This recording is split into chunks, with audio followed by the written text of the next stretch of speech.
and welcome to Workhorse Wrestling Network. You are gathered with us this fine Saturday morning in order to listen to us talk about Raw, NXT, and AEW Dynamite. This is the Winner's Circle. Yes, sir. We're here as always, bright and early Saturday morning, 7 a.m. on the West Coast, 7 a.m. on the West Coast over here, 10 a.m. on the East Coast over there. 9 a.m. where Sammy is in the middle of the country. Anika just popped in, so we'll bring her in. What? There she is. What We you are doing all here? You know what? What? I thought you were going to call it the Least Coast. What is Sammy doing here? Hello. I thought you know what? You know what? We already went through this yesterday, so Let's just say this whatever. weekend, we were all confused about this weekend. So it is what it is. There were two people here last night for Friday Night Fights, which we appreciate anybody that tuned in and joined me and Anika last night when we watched SmackDown. And there's three of us here today. Hopefully, Sammy watched all three shows, or at least Raw, so he can lead us through it with his notes. I did watch Raw. We are here to watch. We are here to talk Raw, NXT, and Dynamite from the days prior here, Monday and Tuesday earlier this week. As we always do, we'll grade each show, and then the show with the highest grade will be our winner. So, without further ado, as it says on the screen, Monday Night Raw on Netflix, 224. Mr. Sammy Joe, you want to take it away? I would like to. So Monday Night Raw, we started out with Logan Paul and CM Punk. Boo! Boo! Boo these guys! Yeah, both Boo! these guys. So Logan Paul slapped CM Punk. Yes. There were other words exchanged, but we don't care. Were any of them worth saying? I like you go first. Yeah. I was just gonna say, for what this is, I don't care for either guy. CM Punk. The best part of CM Punk for me has always been his talking, and even that for me sometimes is hit or miss. But here you have two guys that are pretty decent talkers, and you got some little interaction. You got some low hanging fruit, and some people hit some insults, and it was okay. I thought for the most part it came off okay. Logan Paul slapping him, I thought it played okay for the most part. It doesn't do anything. I still don't care at all about a match between these two, which is what we're trying to hype up here, which is something I still don't care about. But, other than the fact that, and this just kills me to have to say, at this moment in time, like right now, if they had the match at this moment, I would want CM Punk to beat up Logan Paul. Like at this very moment in time, Logan Paul rubs me wrong more than CM Punk is rubbing me wrong at the moment. So, which is saying a lot because I really don't like CM Punk, and I haven't for a long, long time. I never liked CM Punk. So, but there's something about Logan Paul that really rubs me wrong. So, but him slapping him, I thought, it does whatever it does. It shows that Logan Paul is. I don't know if it's one of those things where like he's trying too hard and that's what it is, and that's but it makes him look like he's, I guess, not scared to a certain extent. So I don't know. It was okay. Now the thing is even though I'm not a big fan of these two men, I think it's going to be a good match. Why? Both of these dudes are pretty talented between the ropes. Like, Punk's not the most athletic, but he's good with the storytelling. And Paul is very athletic, like surprisingly athletic. Mm-hmm. And I think the two of them could give us a good match. So the thing about that is, right, you did hit the nail on the head that Logan Paul's athletic and CM Punk is good with the storytelling. But the thing about it is, CM Punk is good with the storytelling if he cares. I don't think he cares about Logan Paul. That was probably the best part of this promo, where he was like, "Listen, I don't care." He's like, if the match is bad, it's Punk's fault. That's what I'm hearing. No, because he's like in the promo, he's like, "Listen, I don't know, I don't care. I don't know you to care. You're just a punk kid that you got famous for doing outrageous crap. But I get like literally, he said, I guess I'll get my lick back at Royal Rumble at Elimination Chamber when I eliminate you. But after that, it's Royal WrestleMania. It was a little hilarious to me. It felt like CM Punk was annoyed. He's like, evidently they want me to have this with you, but I don't care. I don't like you like that. And that's what it felt like during this promo. But he's like, you know what? We're gonna finish this off. We're gonna get through it, and we're just going to elimination chamber. But as of right now, no, I don't want to. Let's be very, very clear to people in the back. I don't want to do this with you. I don't like you like that. That's what it sounded like in the promo. Well, and I mean, I'm sure if you ask CM Punk, and the next thing will be, "You're not on my level," right? Like, why would we do this? You're not, you don't deserve my attention, which, is what it is. I mean, obviously that's a trope that they use a lot in wrestling, and so, we'll see how it ends up playing out. At the moment, I really don't care. Yeah. All right. Next up, we had Ludwig Kaiser, Pete Dunne, and Penta in the match.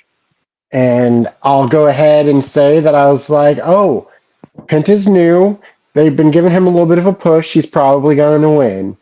If Pete Dunne wins, I'm a fan of Pete Dunne. Like, I don't expect, the world of him. Like, I don't think he's ever going to be the world champion, but I like Pete Dunne, and I would not be mad about him beating these two guys. But the match ended with Ludwig Kaiser winning, and I was like, really? Oh, okay. Thank you. See, I have somebody else here that agrees with me that Ludwig Kaiser doesn't deserve to be winning in this spot. Anika is a big Ludwig Kaiser fan. I She am thinks not a big he's better Ludwig than Kaiser Penta fan. and Pete Dunne. She I thinks don't he should hear. be world champion. She thinks he should be the face of the company and I carry don't the think it's. company. I don't understand the lubricate. That's what I'm saying. I don't understand the lubricate. I'm like, dang.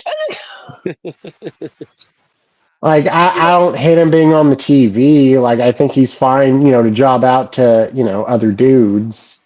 Like, I'm all Oh for my him god. having a job, but, like, him winning matches, like, confuses me. I mean, What? Oh, so okay. go ahead. Why does it confuse you? Like honestly, why does it confuse you? Well, I'll explain why it confuses me if you want to. So here's why it confuses me. Ludwig Kaiser is a fine, solid wrestling hand. He's a solid mid card guy that can take a loss, can have a decent match in taking a loss, those kind of things. Can have a decent promo, can be the filler in a decent mid card story, those kind of things. I don't have a problem with that. But Penta, who's brand new, who I assume you're hyping up for more than you've done with either Kaiser or done in their careers in WWE, shouldn't be taking a loss here. And two, Pete Dunne shouldn't be taking a loss ever to Ludwig Kaiser, just ever, or in anything. I mean, I say this all the time, there's levels to this. And Pete Dunne, even though they're both in the mid card, Pete Dunne is at the top of that mid card level. I know they don't always treat him that way, but he's at the top of that mid card level, and he's been treated better than Kaiser has over the time. So they haven't been booked similar. Dunn has been booked much better, even though he's been booked poorly. He's been booked much better. So in regards to that, I mean, I guess they've been pushing Kaiser a little bit here recently, but the fact that he's getting a win over Penta and Dunn, I mean, at least I guess at least the pin was on Dunn and not on Penta, so you're not Yes. necessarily burying Penta a little bit. But I mean, at the same time, you're further burying Dunn, who's fallen way down your list of guys you like. I mean, when you have names on your list, that's creative. And the whole thing is weird to me. I guess I don't understand why a guy like Pete Dunne keeps falling and a guy like Ludwig Kaiser keeps rising. It seems like that I don't understand. I thought that William Regal was backstage producing. Like, how is he allowing this to continue to happen? So honestly, we don't know what the freak William Regal's doing. So he came back on. Excuse me. Came on screen on NXT, basically to officially hand the reins to Ava. He did a little thing with his son, but that was it. So we really don't know if William Regal has a job and what that job status is. But on that note, it ain't like again. if you're going to NXT UK, it wasn't like Luke was a scrub. Imperium was great. I'm like, I don't understand. Like, Pete Dunne was maybe the greatest NXT UK champion. Like, I mean, there's Gunther. There's Gunther and Dunne. And then in third place, you have Tyler Bate. Yeah, that's probably true. no, but again, why does that mean we can't push Ludwig just a little bit? I think okay. I All the think love to Ilya Dragunov too, but he is definitely fourth Yeah. if we're ranking the NXT UK champions. Dragunov is number 4. So someone said something, and I get that sentiment where it feels like right now with Penta, even though we're doing a good job with him, we don't trust WWE like that to continue the good job. So when it's a little show of, oh snap, you're taking the foot off the pedal with Penta, it scares people. So in that instance, I get it. I guess I have a little bit more faith than others where I'm like, okay, we can let Ludwig win so we can continue on this. I have hope that at least Penta and Ludwig are still getting pushed. I can see concern with Pete Dunne. I have hope, but if we're ranking who we think WWE is still pushing, it really does go for me. Penta, Ludwig, Pete Dunne. So I can see why it's like, oh wow, we really are just letting Pete Dunne take the L's on here. I do understand why that would unnerve people. So I'll leave it at that. Yeah.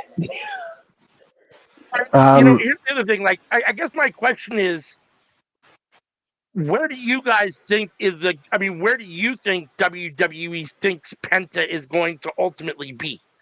You said they're presenting him well so far. I mean, he's doing a good job, but I would say so far they positioned him right in the middle of the mid card at the moment, which for me seems like a weird spot for a guy like Penta.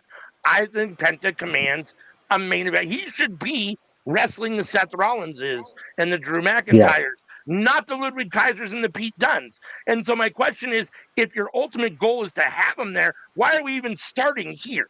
This is a weird spot to start. I feel like you're starting right in the middle of the mid card. He's solidifying himself as a mid card person, and that's fine if that's all you see him for. And he's okay with that. To me, that seems very underwhelming for a guy like Penta, and very disappointing for what I would want for him. Like when he came in and it was Chad Gable, I was like, okay, great, perfect start. And then we can slowly move our way up. He moved himself down. Like, we all agree that we'd put Chad Gable over both Ludwig and Pete Dunne, am I right? I agree with that. Yeah. Like, how did he move himself down the card after winning? Yeah. No offense, but for me, until Chad Gable wins the IC title, we're all on the same level. I mean, none of these dudes have won the IC title. That's what I'm saying. So no offense. So unless Chad becomes IC champion, we're all in the same mid card. But to go back to Penta, I get what you're saying. I think we all can agree. Yes, he should be a main eventer, but he wasn't even a main eventer in AEW. So I'm not sure why you would think WWE would see him as a main eventer. I mean, he had main event matches. I was hoping that might be one of the things that used to entice him to come to WWE. I mean, he never won the world championship. He never. If that's what you're saying. He never went for the world championship. He had matches for the world heavyweight championship against who? I believe it was Kenny Omega. I believe he also had a match against Hangman Page. I could be wrong about that, but Kenny Omega, I'm pretty damn sure. He might have also had a match against Jericho, but I think I'm wrong about that. But now his brother Ray Phoenix, he had quite a few matches against Jon Moxley, which Penta might have fit in there for one of those weeks, but I'm Googling it here because I'm not sure that I. Go ahead. Yeah, so I definitely doubt Hangman, but if he did do it against Omega, then that probably was the first start of it. Yeah, please tell me. No, Moxley. defended the AEW World Championship versus Penta Dynamite 2022. 2022. He didn't have a match with So Omega when Omega was champion? I'm looking here. It Hmm. says Omega versus Penta. Hold on for just one sec. Yep. Wednesday, October 28th. World Title Eliminator Tournament, it says. I don't know if it was for the actual title. Uh, But he wrestled Moxley for the title for sure.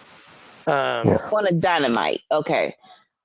So, I mean, but again, listen. So if I'm Penta and I'm sitting there and I'm trying to decide where I'm going to go and I've got a potential contract, and maybe there wasn't, I have no idea what was going on. But if I've got a potential contract from AEW here and a potential contract from WWE here, let's say the money is roughly the same. Maybe it's not. Again, I don't know. But let's say it's even close. Let's say it's within $50,000 of each other or something like that, or $100,000 of each other. I would think the difference would be WWE saying, AEW really hasn't done much with you. Come here. We'll do something with you. We'll make you the megastar that you deserve to be. I would think that would be a huge part of the sales pitch. And one of the things that I would think would play into Penta's idea of why I would want to go there. And to me, they haven't done that yet. We'll see where they go, and it's very early. I'm just saying it now. And they haven't done anything to give me the confidence that that's the ultimate place that he's going to end up at this moment. yeah, So I definitely feel the same way about that. From the way that they're using him, it feels like he could win the mid-card championship, but he might not even do that. Again, okay.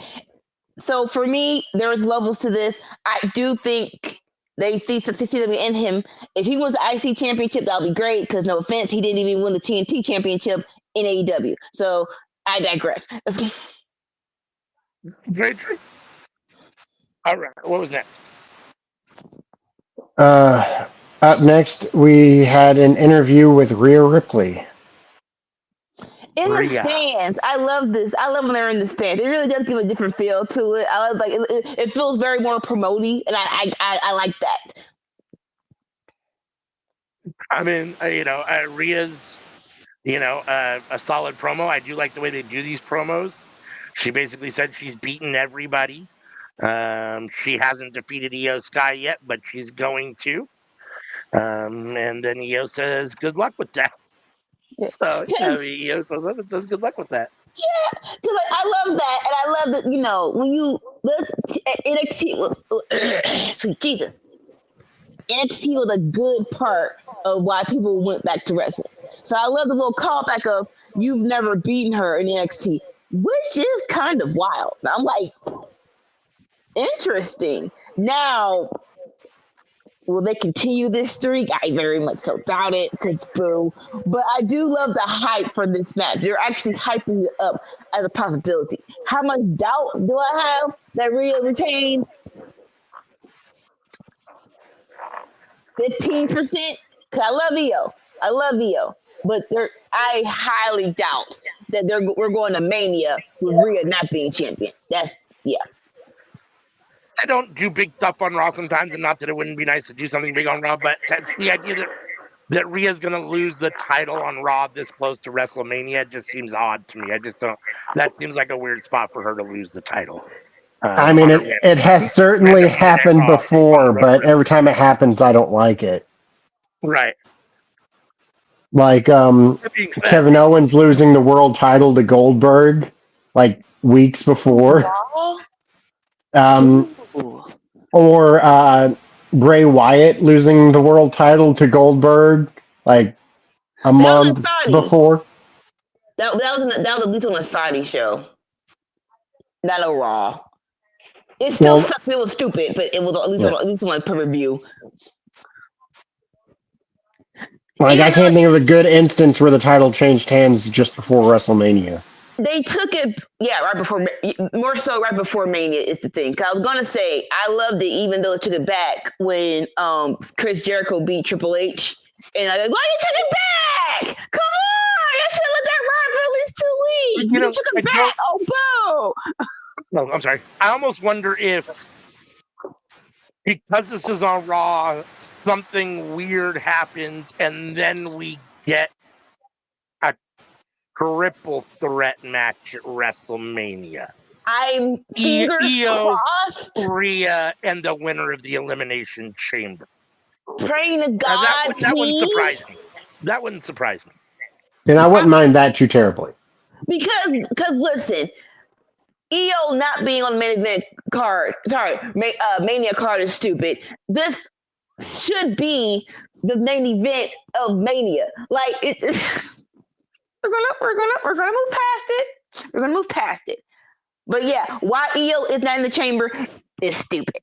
But you know what? It's like you said. Your scenario. I would give that a good 35% that actually will happen. Cause I do feel like it's on Raw. Something should happen. I'll say 35%. Yeah. Now, just to be clear, I wouldn't complain. Yeah, I think it kind of depends on potentially who wins the chamber. I think if you get an Alexa Bliss or a Liv Morgan or someone that wins the chamber, that is much smaller in stature and the size and power is so much greater for Rhea, I could see them doing something to try to help Io be the champion. It's easier for Liv Morgan or Alexa Bliss to beat Io Sky than it would be to beat Rhea Ripley in their minds. And so help Io win the title on Raw and then Rhea gets, or something to that. I don't know. I mean, I'm just playing it out in my head, but If you want to switch a title before Mania, do it on SmackDown. Like for real. Do it on SmackDown. Don't do it on Raw. Yeah. Yes and no. All right, Listen, what was this was next? in Oh, go ahead. if it was 2024, yes, by all means SmackDown. But SmackDown in 2025 has just been aight. It's been aight. But I'm saying that it wouldn't ruin the card by doing so. I think Like, Raw's been better on Netflix. like Cody Rhodes, if he lost to The Rock, we could get a pretty interesting match out of The Rock for Mania. If I'm trying to think for name. Oh, why am I spacing on her name? Tiffany Stratton. Yes, Tiffany Stratton. If you want to take the title off of her, that could also lead to an interesting match on Mania. I'm just saying. Yeah. But like Gunther versus Jey Uso, gotta keep that. Rhea Ripley, I don't care who Rhea Ripley faces. Rhea Ripley needs to be in the match at Mania. No doubt. 100%. Like, if you want to mess with SmackDown, mess with SmackDown. Don't mess with Raw right now. Wait until after Mania. All right. What was next? Oh, shoot. We had the New Day defeating the LWO. Yes. So beforehand, they came to the crowd. They came in, said the crowd should thank God they're in the arena. WAO chased them out of the ring, and then we came back from commercial break and had the match. The New Day did get the win, and they should be beating Cruz and Wild. I mean, Absolutely. no world should Kofi and Xavier be losing to Cruz and Wild. Unfortunately, for the New Day, PLWO, especially without Rey Mysterio, doesn't really do a whole lot. They need more. This heel run this heel New Day is great. I love them, and It's been I a just long need time. more for them. The thing that really surprised me, though, was what happened after the match. We had Dragon Lee come out and try to attack the New Day, but it didn't work, and the New Day gave him a double power bomb. So I like this. When people are like, well, what are we doing with New Day? It's listen, New Day has been around for 10 years. They can give some of their rub to some other tag teams. So I'm perfectly fine with this match and giving a little bit of rub to Cruz and Joaquin. That's just me, right? Again, they didn't lose. So no, and they shouldn't lose. Right. But at least it was a good match. At least they're on television. At least it wasn't what you call it, what's the word? A squash less than 5 minutes. At least you get to see, the other people. It's not just Ray Mysterio with, and guys. The other people can actually go as well, right? So more so, my mind is, what are we doing for Mania? In my brain, this probably was the best, even though it was late in 2024. This probably was the best story of 2024 for WWE. Probably, I'll say top 5. I'll say top 5. We were definitely all hooked on it, right? And you have, when it comes to, when it is a top 5 story, you have to pay it off on Mania. So in my mind, okay, what are we doing with New Day for Mania? In my brain, go.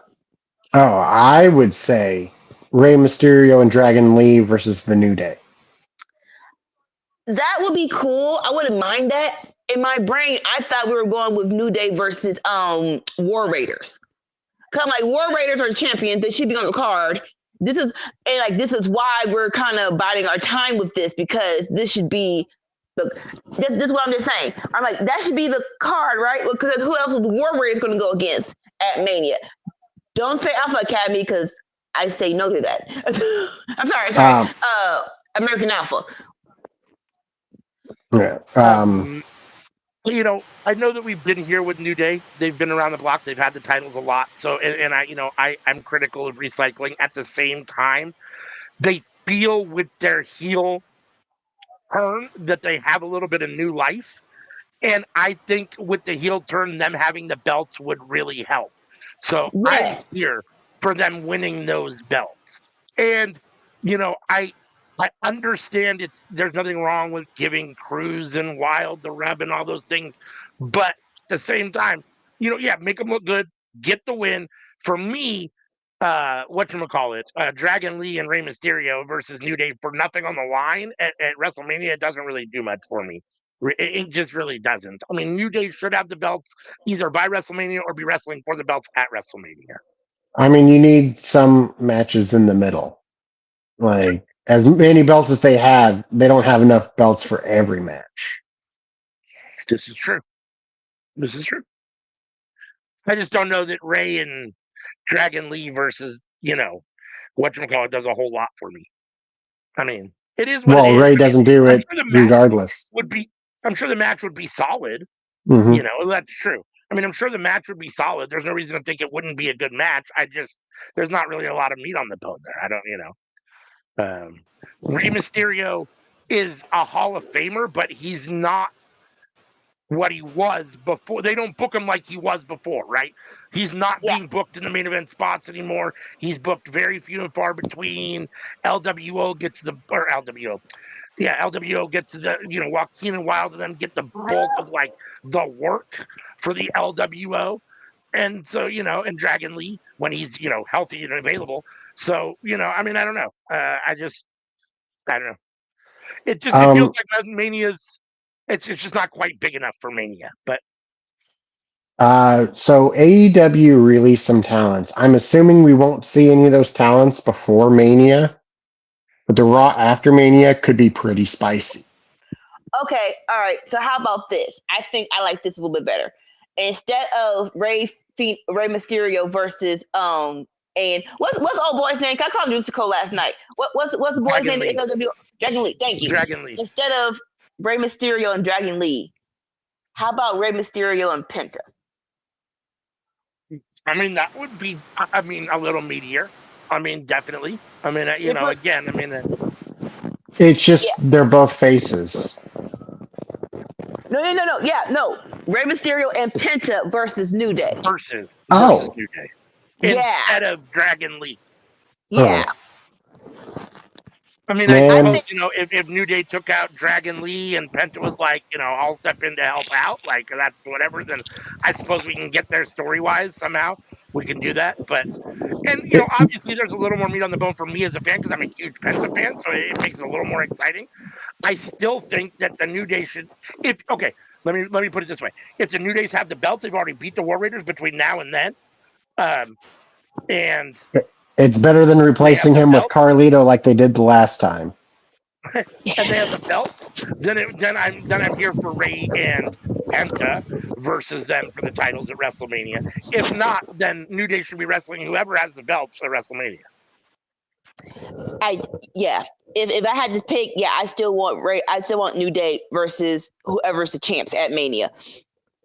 The way I feel is I only want to see Penta wrestle together or against One Ray. Aw, we got a couple of months on the contract though. And here's the thing. I think one of the things that did a disservice for Penta in AEW is that I think he was looked at too much as a tag team wrestler, and when Ray wasn't around, they didn't know or have anything to do for Penta a lot of times. And which is weird because Ray got singles titles when Penta wasn't around. Yeah, I don't want that. I don't want that here. He started as a singles wrestler here. I don't want him to fall in the tag team vortex and be stuck as a tag team. I want him to be a singles wrestler, and I want him to be a main event singles wrestler in WWE. Yeah, totally agree with that. All right, what was next? We had Gunther versus Akira Tozawa. And honestly, we shouldn't even have to tell you who won that match. But it was so good, though. Okay, let's set it up. All right. So the beginning of Raw, you have everyone who's arriving, bop, bop, bop, bop, bop. And then Gunther arrives. He arrives at Alpha Academy, which is Tozawa, Otis, and Maxine are just I'm going to assume TikToks. They're just dancing in front of the phone. So we're going to say TikToks. Gunther looks like, of course, discussed and just keeps walking. So I do love where Gunther's like, I need a warm-up match. And I picked Tozawa. And not just because Tozawa's small, but he was like, look, we were both on the independent scene. And I thought that you were gonna do great things. But instead of following my path of being a great wrestler, you followed the path of Jey Uso and wanted to be entertaining. Now look at you. And I'm like, what? Boo you, dang. And so we get to the match, and it actually was a decent match. And it's just like a little bit like, I wish Tozawa would have beat him. Well, it's one of those things. If you peek behind the curtain, like you can tell he actually likes Tozawa. Oh, I'm like you said on the independent scene. I don't think Gunther lies, which is a crazy like he's a man of integrity. The mat is sacred. So I do believe when he says that we were on the independent scene and we were good. We had a good acquaintances. We'll say that. I do believe him when he says that. So it's like, you punk, you didn't be this hard on him though. I saw a picture of them when they were really young, both of them, and Tozawa was big. For him, not obviously not taller, but a lot more size. He was a lot bigger. Tozawa lost some weight. He lost like half his body weight. That transformation is incredible. Really. Yeah. For what this was, it was fine. I mean, again, I'm gonna say I feel bad for Akira Tozawa. Obviously, if he's happy with the WWE career he's had, more power to him. And do what you do. Always wanted more for him. I thought that he was better than the booking they gave him most of the time. That being said, it is what it is. I thought he looked okay against Gunther here for what it was, for being essentially a squash match, even though he did get a little bit of offense. The spot at the end with Gunther lifting him off the mat in the sleeper hold is kind of a cool looking spot. I'm not going to lie. It makes Gunther look pretty tough. But I mean, what do you expect? I mean, obviously, no one, there is in no world where, because of the way that they book and treat Tozawa, that anyone thinks there's anything besides a squash here in this situation, which is unfortunate for Tozawa. But it was still fun in what it was, and then obviously the post-match stuff. It sucks to say, but the biggest push he ever had was when he had his army of ninjas. Yeah. And again, that was because we were in the panorama and they're just throwing stuff against the wall. Even though that was a fun spot. That was everybody so fun. what I was gonna say. Like, hopefully, like I'm not like we're not expecting a lot, but hopefully, like we put Alpha Academy a little bit higher in the card. When I say that, I'm like, can we give them a win? can they beat somebody, please? Like, if we do a tag team tournament, can we beat one person? Can it be one team? It's like I do love this. I do love this team, and I feel like back in 2024, it was a missed opportunity of. Like I said, they don't need to be the mainstays, but they do have to be credible. Like, can we at least get credible, please? Dang. But I will say this. People are like, oh, what are we going to do with the whole Gunther and Jay? How are we going to set it up? Blah, blah, blah, blah. Shut up! Just enjoy the ride. And I do love this story of Gunther wants to show everybody why Jay is a fool, and the way to championship gold is through Gunther. You don't like I do love this story. We actually are telling a story. We're actually getting this hyped up for Mania, and I'm okay with that. I like where we're going with it. Yep.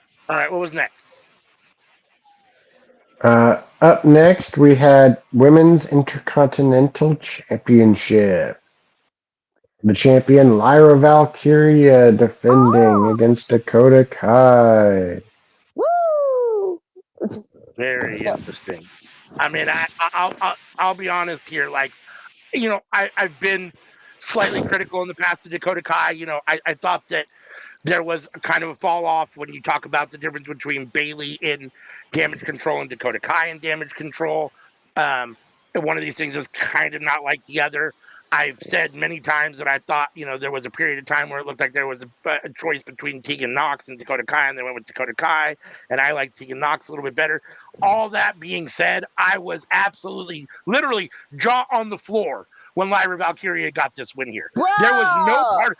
I thought 1,000% that the belt was going to go here to Dakota Kai. I'm not necessarily opposed to it. I just didn't picture this happening at all. Only because they've done nothing with Lyra with the belt. And Dakota Kai is so involved with Damage Control, and Damage Control is such a big part of what they do that it seemed to me to make sense because they haven't done anything with the belt on Lyra. But Lyra got the win here, which I guess is a big knock for her. And hopefully this is, them trying to kick this run into something, but it's been nothing so far. So I was absolutely shocked when this happened. Yeah, me too.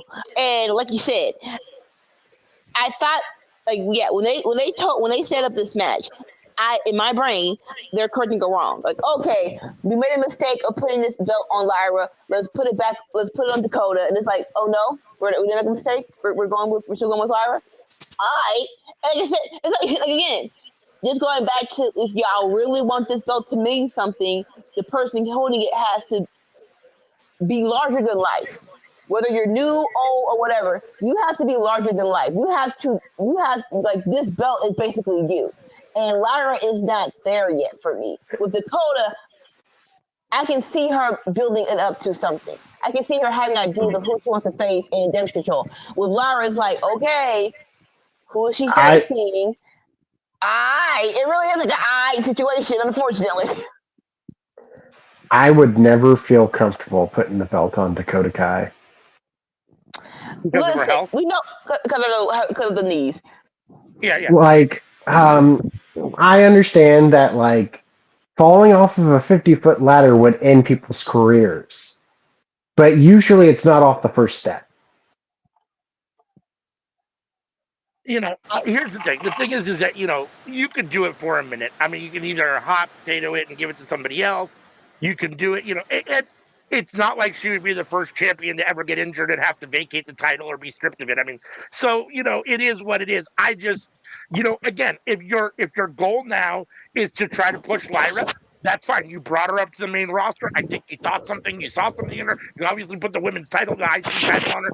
So if you're going to do something with her, that's great. And kick it into high gear. And Dakota Kai can be the first of a few wins. But you got to follow this up with something good. Otherwise, this really makes no sense. If you're going to continue to have her do nothing with the belt, then it makes no sense to not put it on someone that's at least part of a regular part of your show. And Damage Control being a big faction, big factions, they need titles. They just do that. That gives them more credibility. And the more members you have in your faction with titles, the more credibility your faction has. And right now they don't have any. So they have the credibility because they're Damage Control, but they should have a belt. And the fact that Damage Control can't get it together here to beat Lyra Valkyria, like somebody should have been out there to help Dakota if they have to get this belt. I mean, I understand that you're not really heels, but you're a little heelish. I mean, you got to do whatever you can do to help Dakota get that belt here. I mean, now WWE did have a champion who had blown out both their knees, and they trusted putting the title on him. But that dude was the biggest dude in the history of professional wrestling. So it's like, how do you not? There's no comparison. There's no comparison. Definitely not. And I think he was a big star before he blew out his knees, though. Like he was Stone Cold before the knees gave out. So it's like, oh, we're putting it on Stone Cold. We're not putting it on a rookie who has 2 blown out knees. We're putting it on Stone Cold. Yeah. Can we call her a rookie? She's like a rookie on the main roster. Even then, like, she's been on there for like 4 years now. It doesn't feel like 4 years. Like, cause I feel like, correct me if I'm wrong, she got called up with Damage Control, right? She wasn't there before Damage Control, right?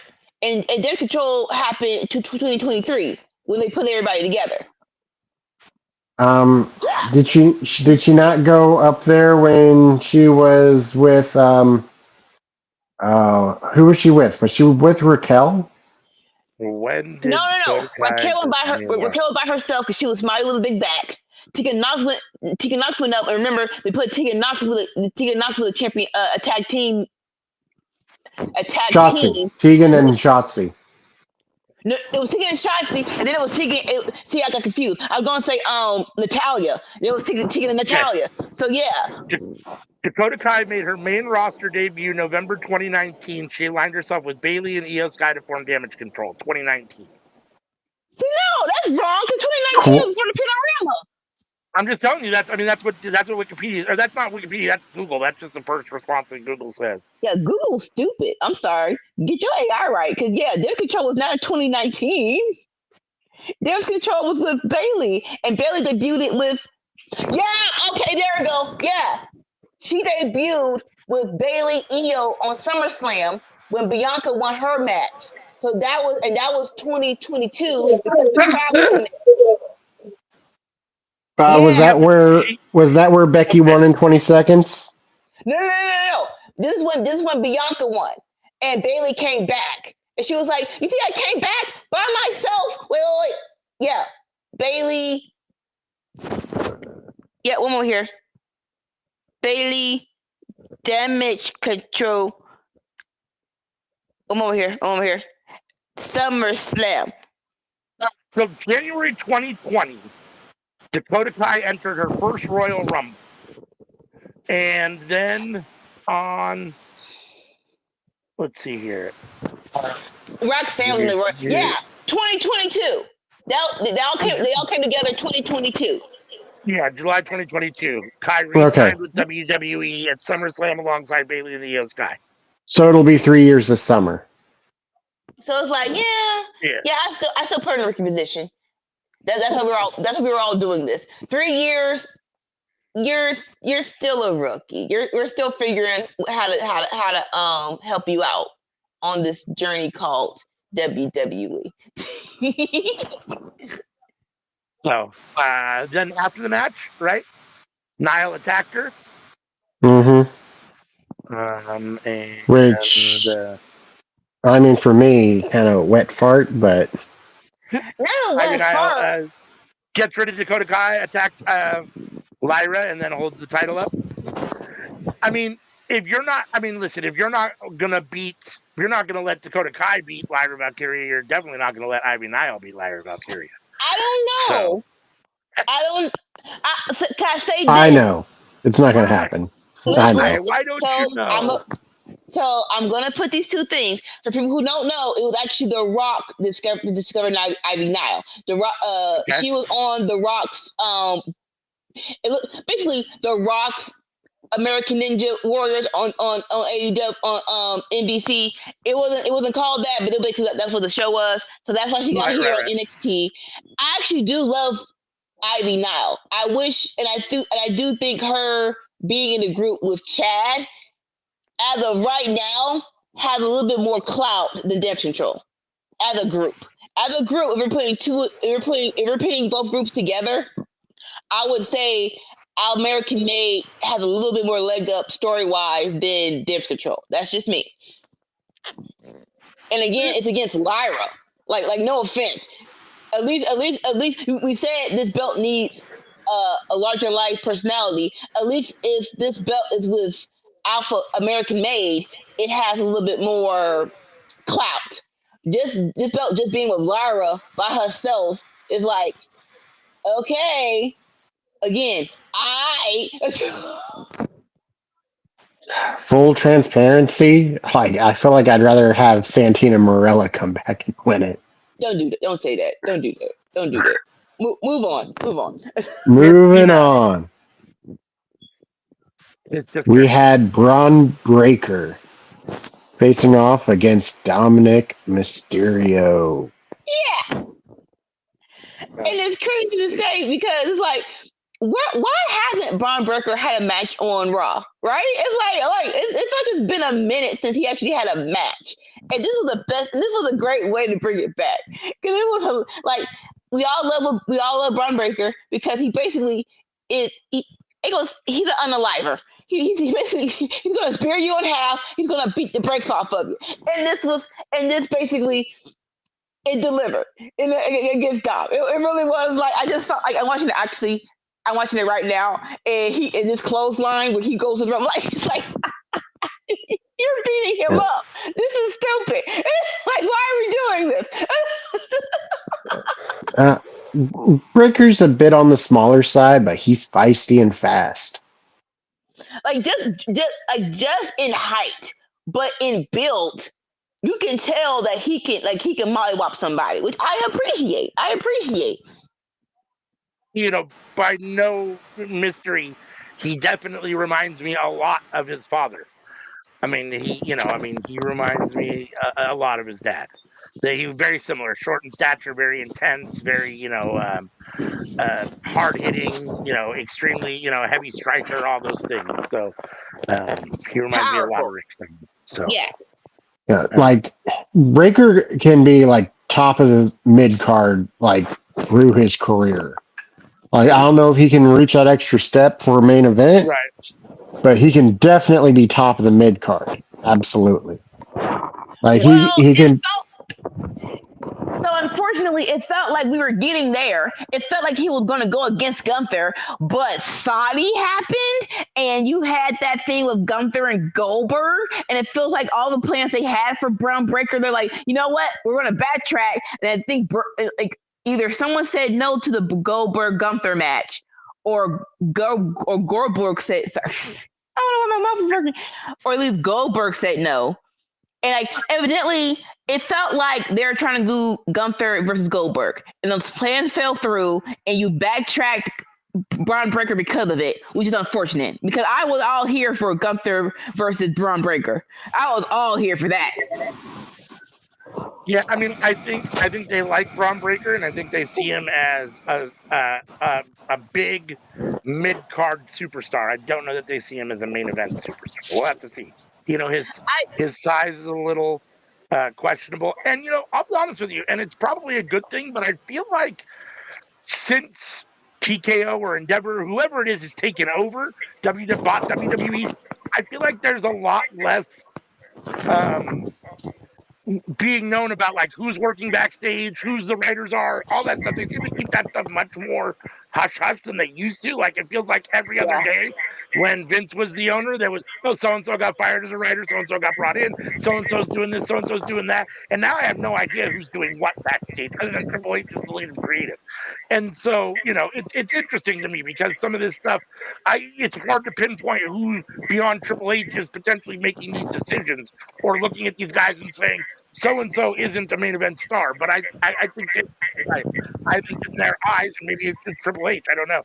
That he's the top of the mid card, but probably not the main event. And if he is, he's the bottom of the mid card. The bottom of the main event to take a loss. At the main event to take a loss and look good, as opposed to actually be a world champion or significant main eventer. Well, I mean, Cody Rhodes did it. So I'm not going to count Braun Breaker out. And let's go. Listen, what was I going to say? Yeah, that. So mid card or not, I did love the end of this. Even though, so it ended in DQ. Judgment Day came and attacked, but he wiped everyone out. And then he faced off against Finn when Finn was trying to go for the chair. So so I'm not sure what exactly we're going to do at Mania, but if we're doing a fatal 4-way and you give me AJ, Finn, Braun Breaker, and we still have hope for Penta, and Penta, yes, please. That's a Mania match I want to see.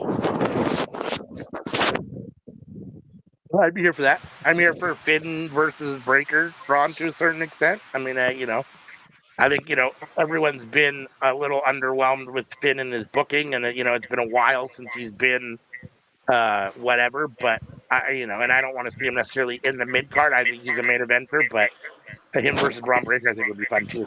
Just a match straight up. So yeah, but in the ring, I think that would be a great match if those four are going for the IC title. Yeah. All right. What was next?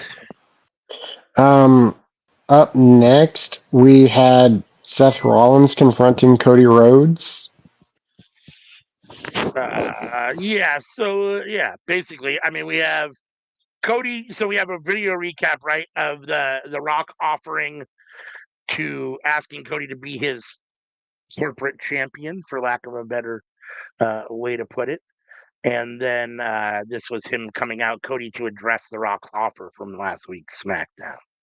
So he came out and talked, and then Seth Rollins came out and talked. And overall, I mean, okay, obviously both these guys, are, I've been critical in the past of Cody's promos and some of his talking, but he's gotten a lot better as the years have progressed. And Seth Rollins is Seth Rollins. This was fun for, I guess, what it is. Oh my God! Let me have this. Oh my God! I was tired of y'all. Okay. So, like you said, we did a recap of what happened on SmackDown, and basically, in a very rambling behind way, The Rock wants Cody to be his corporate champion. He said it by saying, "I want your soul." That's very much so dramatic. So Cody is contemplating this, and here comes Seth, and Steph's pumped behind, talking about, "I know you're not. Why would you consider this? Why would you take this?" Sorry. He's like, "Why are you considering this? Why would you take this after everything we went through last year to get that title off of the bloodline? Why would you even consider this?" And like, hold up, judgy much. Side note, it is kind of crazy that WrestleMania 40 was last year, and we're creeping up on the, we know it's every year, but it's like that just happened. It really does. But either way, but yeah, and so Cody was like, "Hold up, pump your brakes. Number one, I did not say yes yet, and number two, you can't talk, player, because wasn't it? Yeah, darn near 10 years ago, you turned your back on the freaking Shield and sold Joe Soul to Triple H to become his corporate champion, sir, with a chair to the back. Wasn't it you that keeps screwing people over and over again? So how the frick you gonna tell me what I can and cannot do? And you're behind, and I love this hit from Cody. He was like, the reason why Rock didn't ask you for your soul, because you don't have no more. And so it's like, oh, I think he got a point. So yeah, I did love that. Where it's just like, can you please calm down? You Rain, you looking like singing in the rain, fool. I'm like because you being all hyped up in the chest, and I didn't say yes, and you have done far more terrible things. Yeah, bring your energy way down when you talk to me. And then it concludes with, stuff like, listen, unlike Rock, I don't want your soul. I just want the title. There's an alternate universe where last year the WrestleMania main event was The Rock versus Roman Reigns. I still want that. I'm not totally sure what we weren't doing correctly for Anika. Maybe we weren't giving it enough energy. You weren't giving enough energy. You said, it's fine. That's how I feel about this entire show. It's fucking fine. What are you fucking do? Like, it wasn't like it was the best thing on the show. Like, this might have been my least favorite Raw in the Netflix era. As a show in general, this is probably the top 3 things to discuss about this show. And y'all just like, I mean, I don't really care about Rollins, and I don't really care about Cody Rhodes. And some of that is because, honestly, like, I think that this storyline is only meh. I mean, we talked about this last night on SmackDown. Like, there's no real meat to this. There's no legitimate reason for The Rock to be asking Cody to necessarily do this. Cody hasn't been not doing what he's supposed to do. Cody's not a bad ambassador. It's not like The Rock has things he wants him to do that Cody's refusing to do. Cody has plenty of money. He's been the face. I mean, what can The Rock really do more for him at this point? There's no evil person that he needs Cody to help him get over. Nobody else has the title, and he needs a guy to come take it from him because that guy's doing some bullshit with the title. I mean, there's no reason for this at the moment. So it makes the story bad, and as a result, it makes me care less about this segment of Raw. So you're mixing kayfabe with real life. No, yes, as the face of WWE, we can all agree that Cody is doing his job. In kayfabe, The Rock couldn't beat him, so The Rock wants him to join him. My God. I guess. I mean, I suppose in some diluted kayfabe world that makes sense. I mean, in my head, that doesn't make any sense. Like, okay. I mean, I guess it is what it is. It is what it is because they're going to do whatever they want to do anyhow. So I just, at the risk of not giving it enough energy, the segment was fine. It was really okay for what it was. The two of them had a lot of really good low-hanging fruit that they hit, and I think the segment was decent for what it was. Okay, fine. It was just fine. All right, what's next, Sammy? We had the main event: Liv Morgan and Raquel Rodriguez versus Bianca Belair and Naomi. So, side note, we had a backstage segment with Judgment Day, and Finn was going off talking about last week was the worst thing of Judgment Day. Dominic, you lost. Raquel, you lost. And Dom was like, look, sir, you lost too. And so Liv was like, listen, cool your jets. We have this match tonight. We're going to get the titles back for Judgment Day, and everything will be great. There was also a backstage segment where you had the War Raiders attacking Alpha Cat, American Made. Yes, I do. So, side note, I do love this rivalry. And even though I don't think American Made should beat War Raiders, I do love that this is a small program for them. And there was also a backstage segment with Karrion Kross. I wasn't going to talk about the backstage segments, but those were those. Like, just being a troll. Waller, so that's the one we're talking about, really. So. Yeah. So also, the main event. Go ahead. Yeah. No, and also Jay giving hype up to Tozawa. We didn't say that. After the match, Gunther was attacking Tozawa. Otis tries to help, but then Jay comes and kind of fins off. Fins off is a very strong word because Gunther just walked away. And yeah, I love So I do love this story with Gunther and Jay. But yeah, those were all the backstage segments. if you want, Sammy's comments about this being one of the worst Raws since being on Netflix, I'd have to really think about that. I will say the outcome of this main event was one of the most disappointing moments I've had on Raw this year. This one was extremely frustrating and disappointing to me. I don't So understand it, and I'm not happy. I get Dominic helped, and it is what it is. I still don't like it. So, as you said, there was a match. Bianca and Naomi, whatchamacallit, Jesus, Naomi. Naomi, thank you.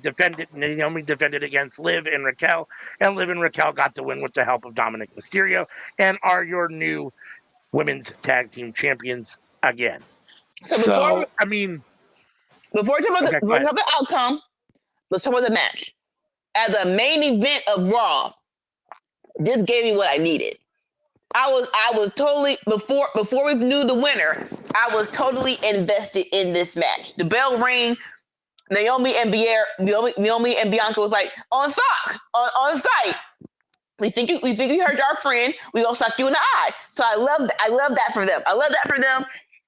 They take out Raquel, and then they just go on fist fury against Liv. I love all this, but of course Raquel, the big girl, she comes back, and all of the near falls had me in a chokehold. Where I'm literally like all the near falls, I'm like, kick out for the love of God, kick out. And it's like, oh, then a 450 and Liv comes like, oh my God, like it was a back and forth for me, like, oh my God, well, it's like literally, oh, there's hope. My girls are gonna win. Oh no, they're gonna give it a Judgment Day. That's what you want in a main event, and they gave me all of that. When it comes to Dom, it was too much Dom. And I'll say, and the reason why it was too much Dom is because that moment where the ref saw you, see me, see you, put Liv's foot on the rope. It's like, sir, you gotta kick him out. I don't care what the story is. You gotta kick him out. You saw him. You can't tell me you didn't see him. So after that, and Dom didn't get kicked out, I got truly pissed off. Now, the outcome of this is one of those things, right? Where in kayfabe, if we're not talking about if we still thought, if we did not know this was predetermined, right? We're just watching a wrestling match. I'm just sad because my girls won, but this was a great match. But because we do know it's predetermined, we're like, why? Why would you do this? But if I did not know they knew who was going to win, I would just say, oh, I'm sad my person won, but this was a great match. I have to say that. Where it's like, I'm sad my person won, but this was a great match. This was probably one of the best women's tag team matches in a minute.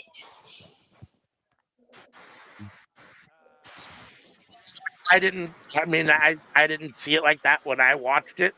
For me, it feels like two of these things aren't like the other, and definitely one of them. I mean, for me, the weakest link here is definitely Raquel Rodriguez. She's solid, but she's way in over her head wrestling, women like Bianca Belair and Naomi wrestling in the main event picture. Liv Morgan's a little bit better, but even her, I think, is way overmatched. I mean, I said it last night, I think when Alexa Bliss went out, they felt like they needed somebody to kind of fill that smaller blonde role, and Liv Morgan kind of moved into that spot. But Alexa Bliss is much better. And for me personally, there isn't, at least it was with the help of Dominic Mysterio, because there's no world where I think these two should be beating Naomi and Bianca clean in any way, shape, or form. So the fact that Dominic is there and allows them to get the win at least makes it palatable for me. But the reality is I don't like Liv Morgan. I really don't like Raquel Rodriguez. And so them as champions, I'm already less interested in the belts by default because I don't like them. And I think it's an indictment of the women's tag team division that they're the champions again. That the only thing that they can do is basically have these four women wrestle for these titles at the moment. I mean, there isn't much else going on, and that sucks for WWE women's tag team wrestling. So, it is what it is ultimately. I have no control over what they do, but yeah, I didn't like this at all. This definitely upset me. And Dominic, so either kick him out, send him to the back, or do what you normally do, ref, when you see somebody fucking get involved. Maybe call a DQ and let the fuck. I didn't want it to end in a DQ, but I'm just saying, like, that's the natural response here. That it's not a no DQ match. He's involved all over the place. Call the DQ and let the champions retain their titles. I mean, it just seems weird to me. But again, it is what it is, and we have new tag team champions. So taking out all biases and the booking of the wrestlers, Bianca Belair could very well be the greatest women's wrestler in history if you're ignoring any personal bias and the booking of her. Oh hell yeah! Like talent wise, like she might be the best that's ever done it. That's also a reason why I'm okay with this, because I love Naomi and I love Bianca, but I think we all can say it's time for Belair to get back into that solo pick. It's time for her to reclaim her spot in the main event and beat up people like Tiffany for the belt, or Charlotte for the belt, or Rhea for the belt. It's like you did your time in the women's tag team division. It's time to go back, baby. It's time to come back home. Like other women who I'd put in the conversation, like Mercedes Moné, I put her in that conversation, and I put Julia in that conversation. But I understand that might be a bit of personal bias on my end, and if I'm taking my own personal bias out, like I could say Bianca Belair is better. Like I think I prefer the two of them. Like it is what it is, but I mean, it's splitting hairs, right? I mean, they're all so good. It's hard to pick. I mean, and ultimately, it really comes down to preference. I mean, between Julia and Bianca, Bianca's a little bit bigger, a little bit more, all those things, and maybe a little bit more impressive. But man, that's a match I want to see. I mean, I can't wait till Julia's in the main roster. We get to see something like that. I mean, that's.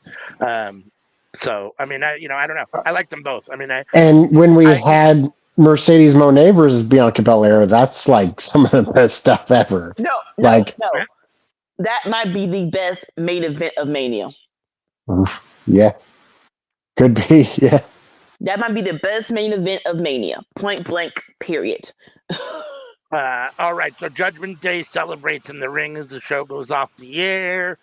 I'll be honest with you, because of the way the main event ended, and I was so disappointed. The fact that Lyra retained when I thought it should have been Dakota, and the fact that I'm just not, the fact that I'm not hot on Cody in the Rock story, I'm going to give it a C this week. I thought this was a C show. Solid C. God. Satisfactory. What are you giving it, Anika? No, go. Sammy, you go, because I did what? I really didn't like this. And if it wasn't for the main event having pretty good action, even though the end disappointed me, like I was teetering on giving this a D plus, but I will give it a C minus. I give it a B. I think y'all are crazy. I think your bias is showing, both of y'all. This was actually a very decent thing of Raw. Nothing on here was egregious. So yes, a B. Wow, I thought the whole show was egregious. Like usually I'm giving Raw a B minus, but like I did not like this week. Like the previous week was better. Like this. Mm-hmm. Like I wanted to turn it off. So C minus, C, and B for Raw this week, respectively, for Sammy, Joe, myself, and Anika. Then we're going to switch gears and move on to NXT from the next night, Tuesday night, the 25th. They're in Cincinnati, Ohio, so not in Orlando, on the road. Getting ready for Roadblock in a few weeks in New York.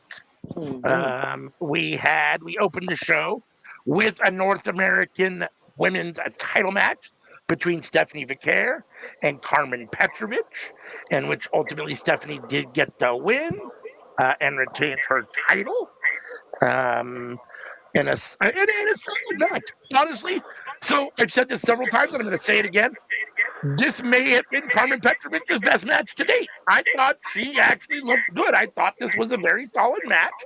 Again, I don't know how much of that is her or credit goes to Stephanie for making her opponent look good.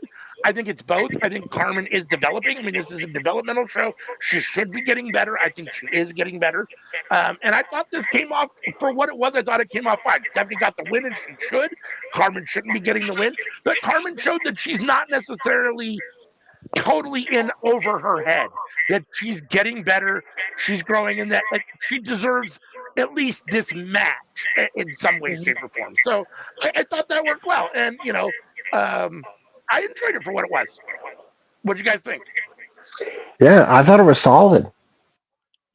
No, like I think me and Sammy had this conversation when they did the women's breakout tournament and they were showing all the girls, and no offense, all of them felt like y'all got them from a freaking cheerleading squad. Like Heavy, Spunky, Young, Sprite. Carmen was the only one who stood out. She had the samurai sword in her hand. She wasn't like, smiling, and she was just bow. I'm not sure what happened where they didn't put enough time. They didn't put the time in that they put into a Kalani Jordan, and just like Kalani Jordan is great. Don't get me wrong, but I saw something in Carmen where it's just like, listen over here. I think she has potential, so it is kind of great that she actually got this match. I think, like you said, this was a great scenario where it was, hey, on NXT, you get the match. We'll see what you can do.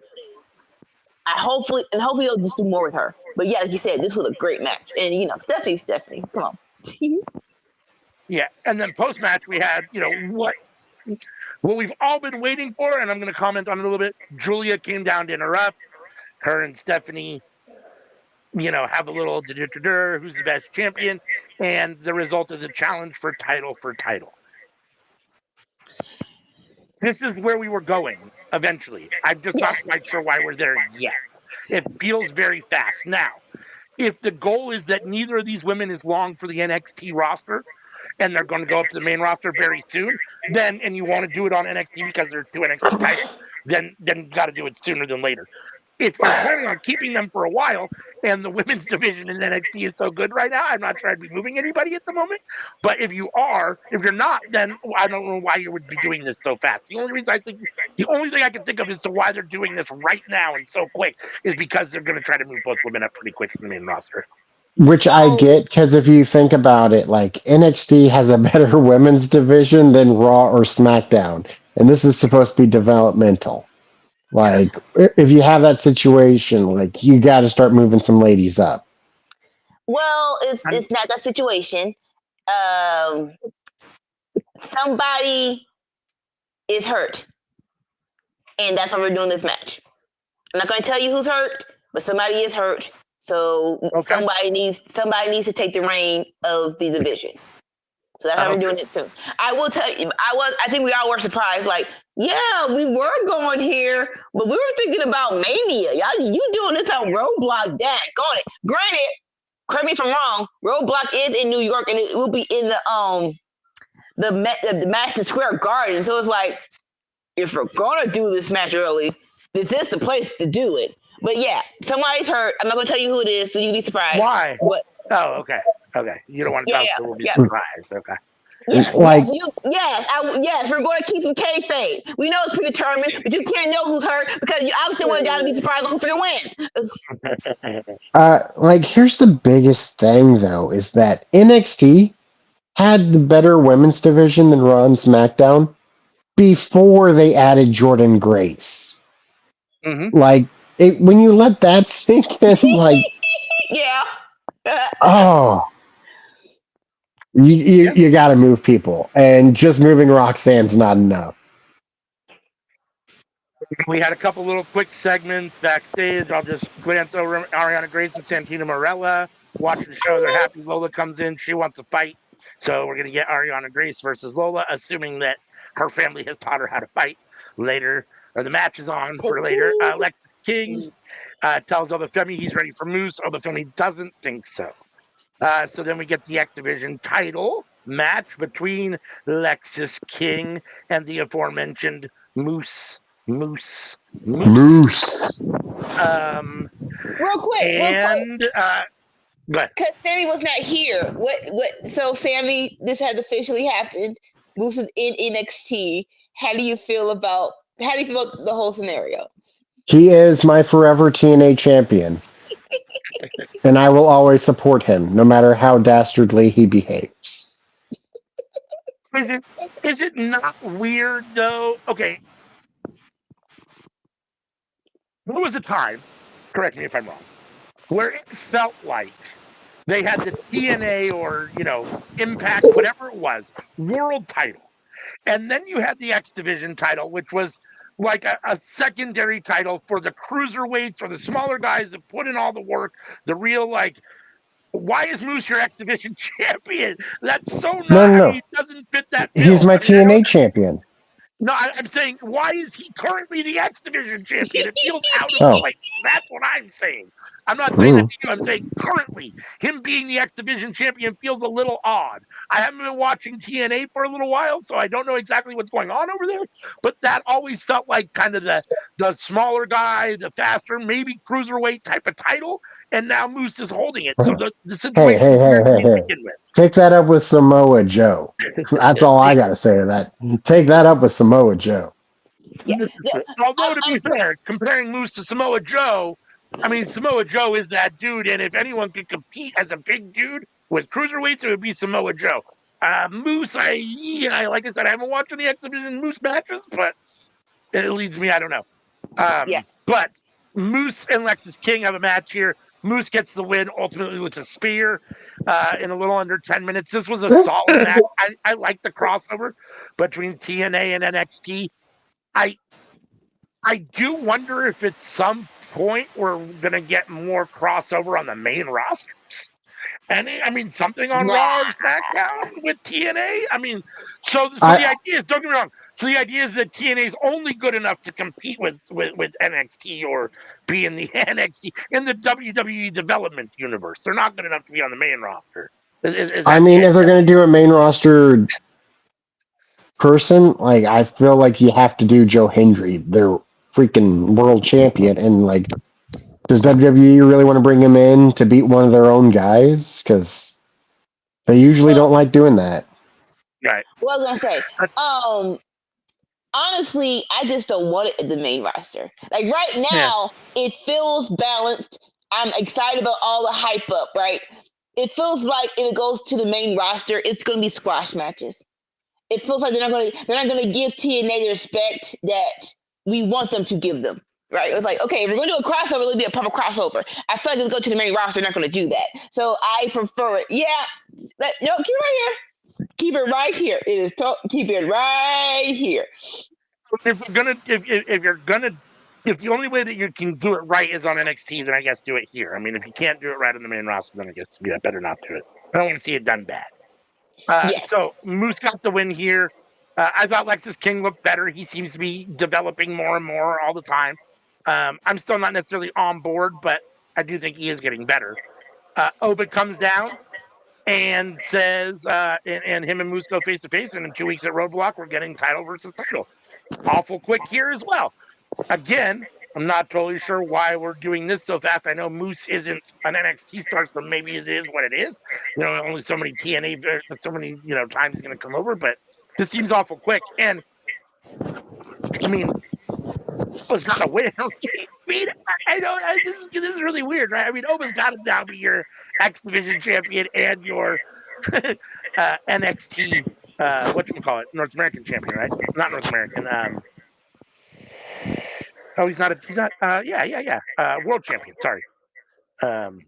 You, What do you you guys know, think about these two having a I, match, just getting to this so quick? And who do you think gets the win here at Roadblock?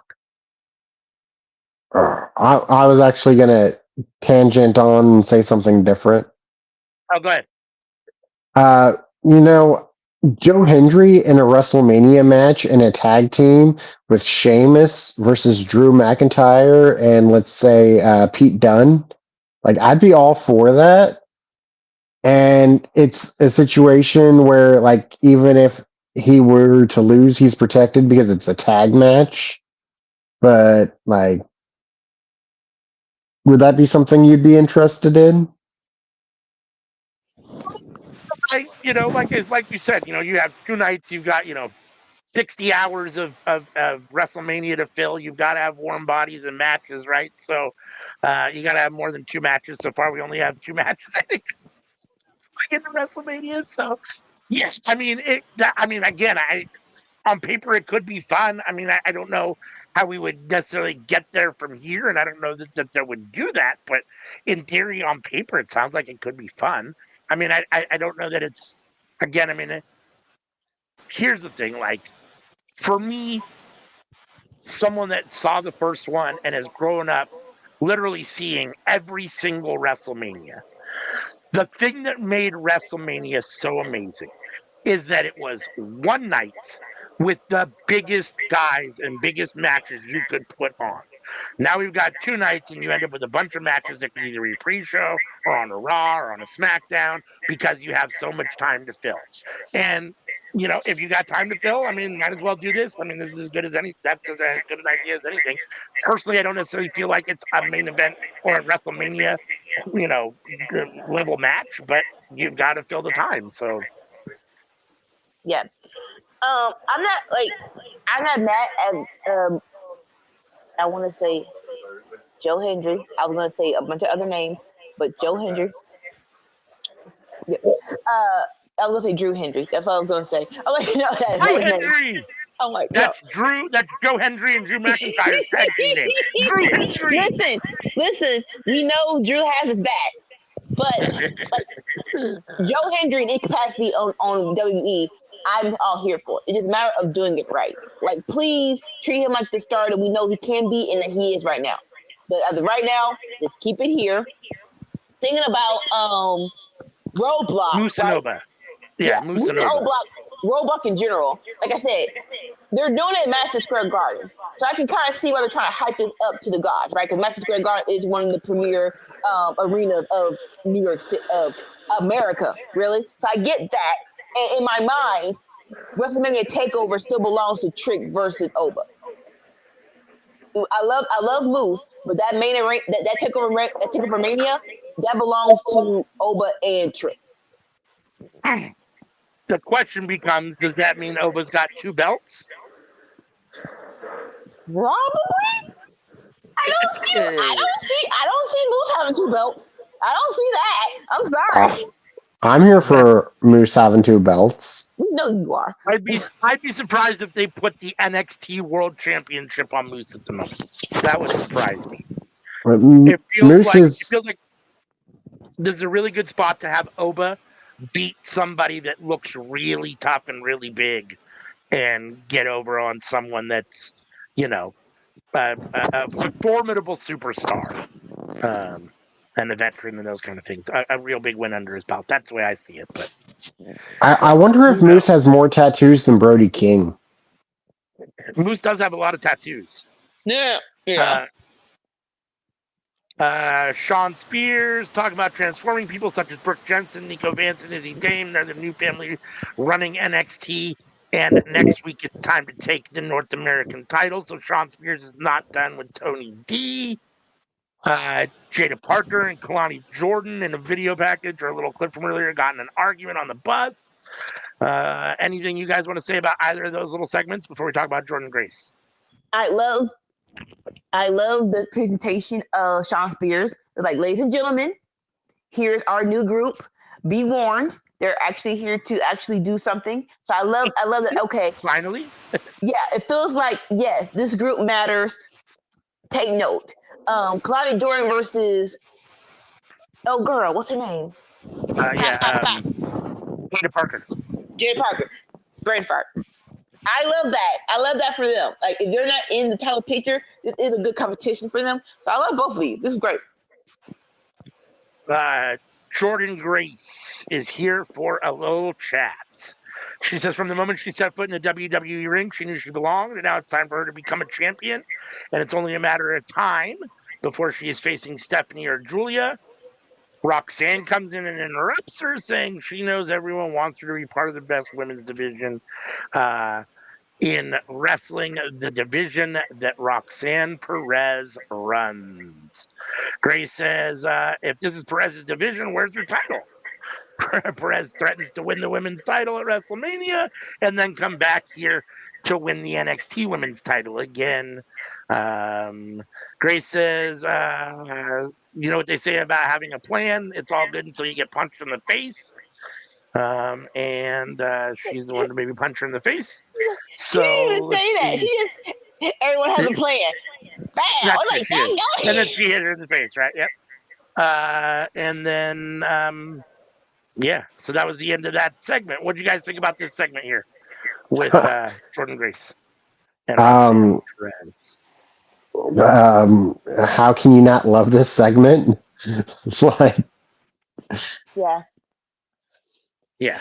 No. like if somebody asks me like what is women's wrestling like, I might just show them this clip.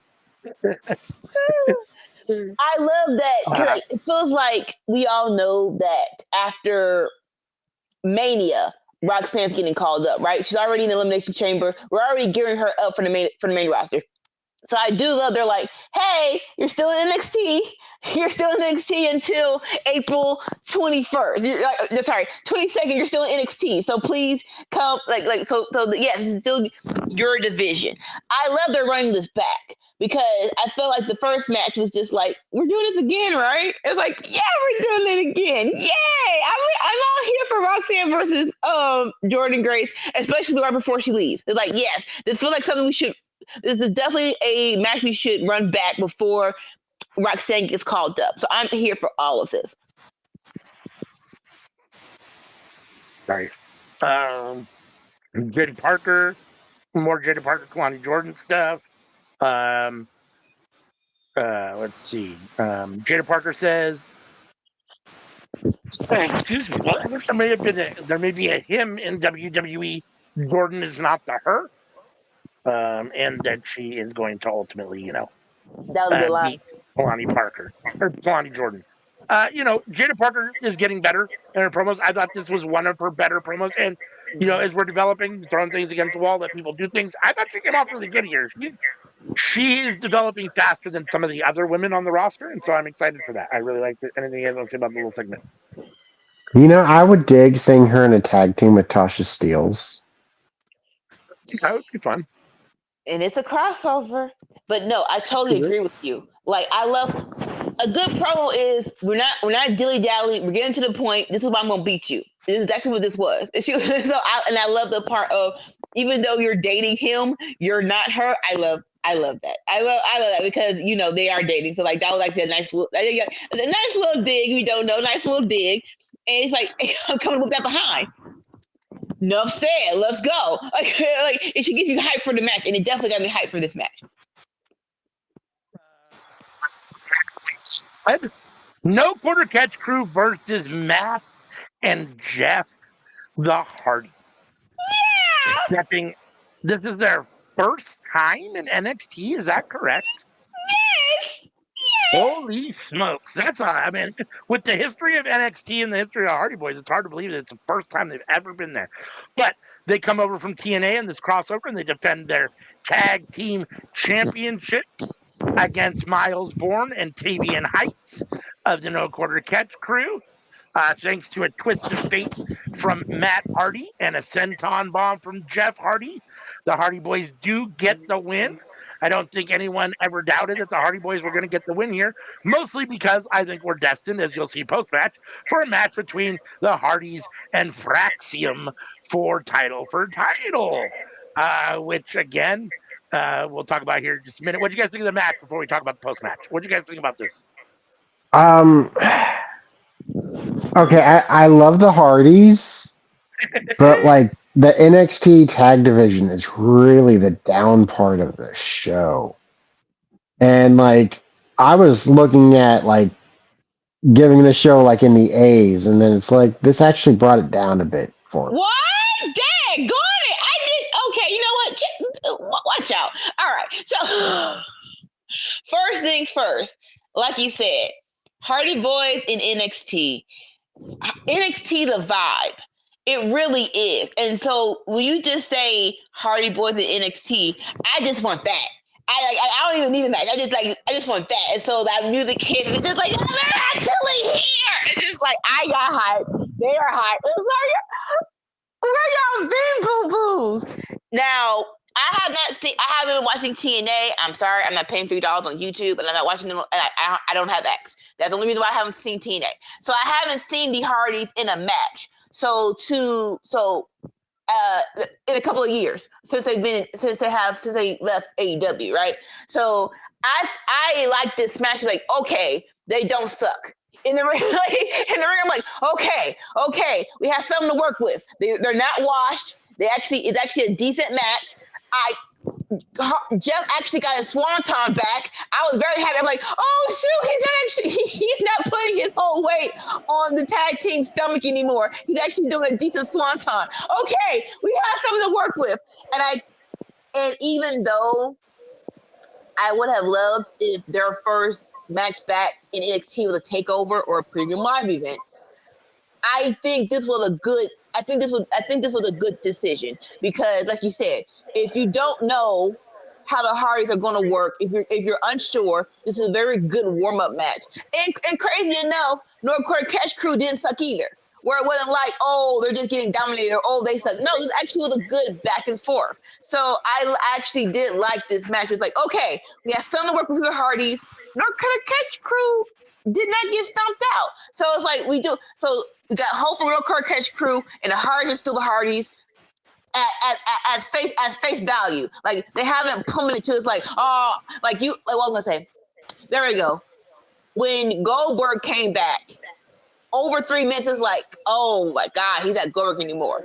For even though they're not Hardys of 2000, they're still decent Hardys, and I am happy about that. I mean,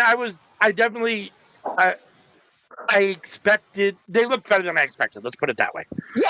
Yes. I haven't really because I haven't been watching TNA. Like you, I really haven't seen them since they left AEW, and I wasn't overly impressed with either of them when they left AEW, especially Matt Hardy. So, but I thought they looked fine here. I mean, they look obviously they're a lot slower and they're old now, but I mean they still looked solid.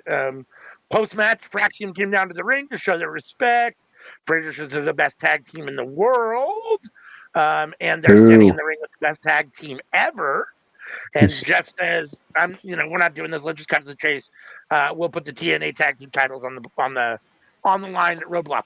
I guess what I'm a little unsure here is, so we've got Moose and Oba title for title. Why is this not title for title? Why are the NXT tag titles not on the line? Why is it just the TNA titles?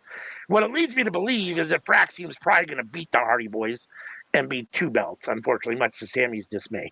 But that's why I think they're not putting the whatchamacallit. But it still seems weird to me. You'd think you'd put both belts on the line. Right.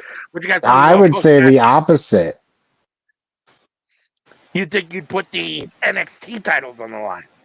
No. If it was title for title, like, how are you going to put the TNA titles on Axiom and Frazier? Like, it'd be way better having the NXT titles on the Hardy Boys so you can get the Hardy Boys to come back.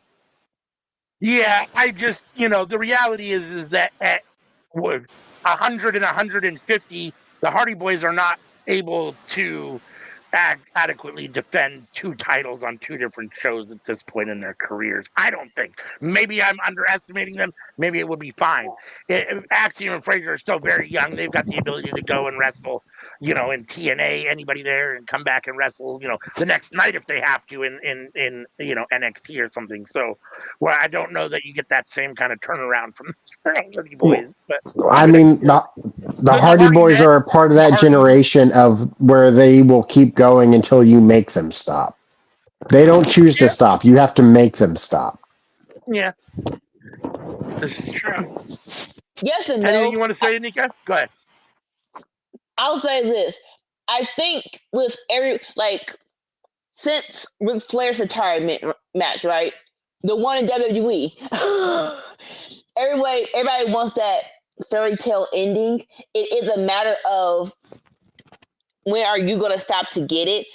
when I just look at her Hardys, I'll say they want that retirement match, right? But I feel like they're gonna still wrestle. But it's like this is our retirement match. But this is but we're just gonna wrestle just a little bit. like that whole we're not doing it full time anymore. We're just doing it part time. So I think I think they still want that. It's a matter of when they're actually gonna do that. Let's see. Tony D's proud of Stacks, even if he came up short. And Tony D says he's going to deal with Sean Spears next week. Zarya and Sol Ruka are in the training room. Piper Niven comes in and says Chelsea Green's in the building. And this ultimately results in a match between Zarya and Sol versus Piper and Chelsea for next week on NXT, which should be fun. Anything you want to say about either of these little segments? I love Piper and Chelsea on NXT. I love them everywhere. So them being on NXT, I'm like, yeah, let's have a little fun. Let's go back home for a bit and then we'll come back. Ariana Grace and Lola Vice. Let's see. Ariana Grace finishes Lola Vice with a back fist very fast. I thought this was very weird. I don't know. It's like Lola Vice is falling off the face of the planet. Like, I mean, I don't understand what's like, happening with that. Like, she was like the second best woman on the roster, and then they get all these new women talent in, and they're like, we don't need Lola Vice anymore. That's not exactly even to the what point where they don't need her anymore, but now, I mean, Barry got Ariana Grace in 2.5 minutes. I mean, like, well, okay. Ariana Grace does nothing. Ariana Grace never wrestles and does nothing, and now she's getting a 2.5 minute squash over Lola Vice. Like, whoa. Yeah, I was very surprised. So I'll say this.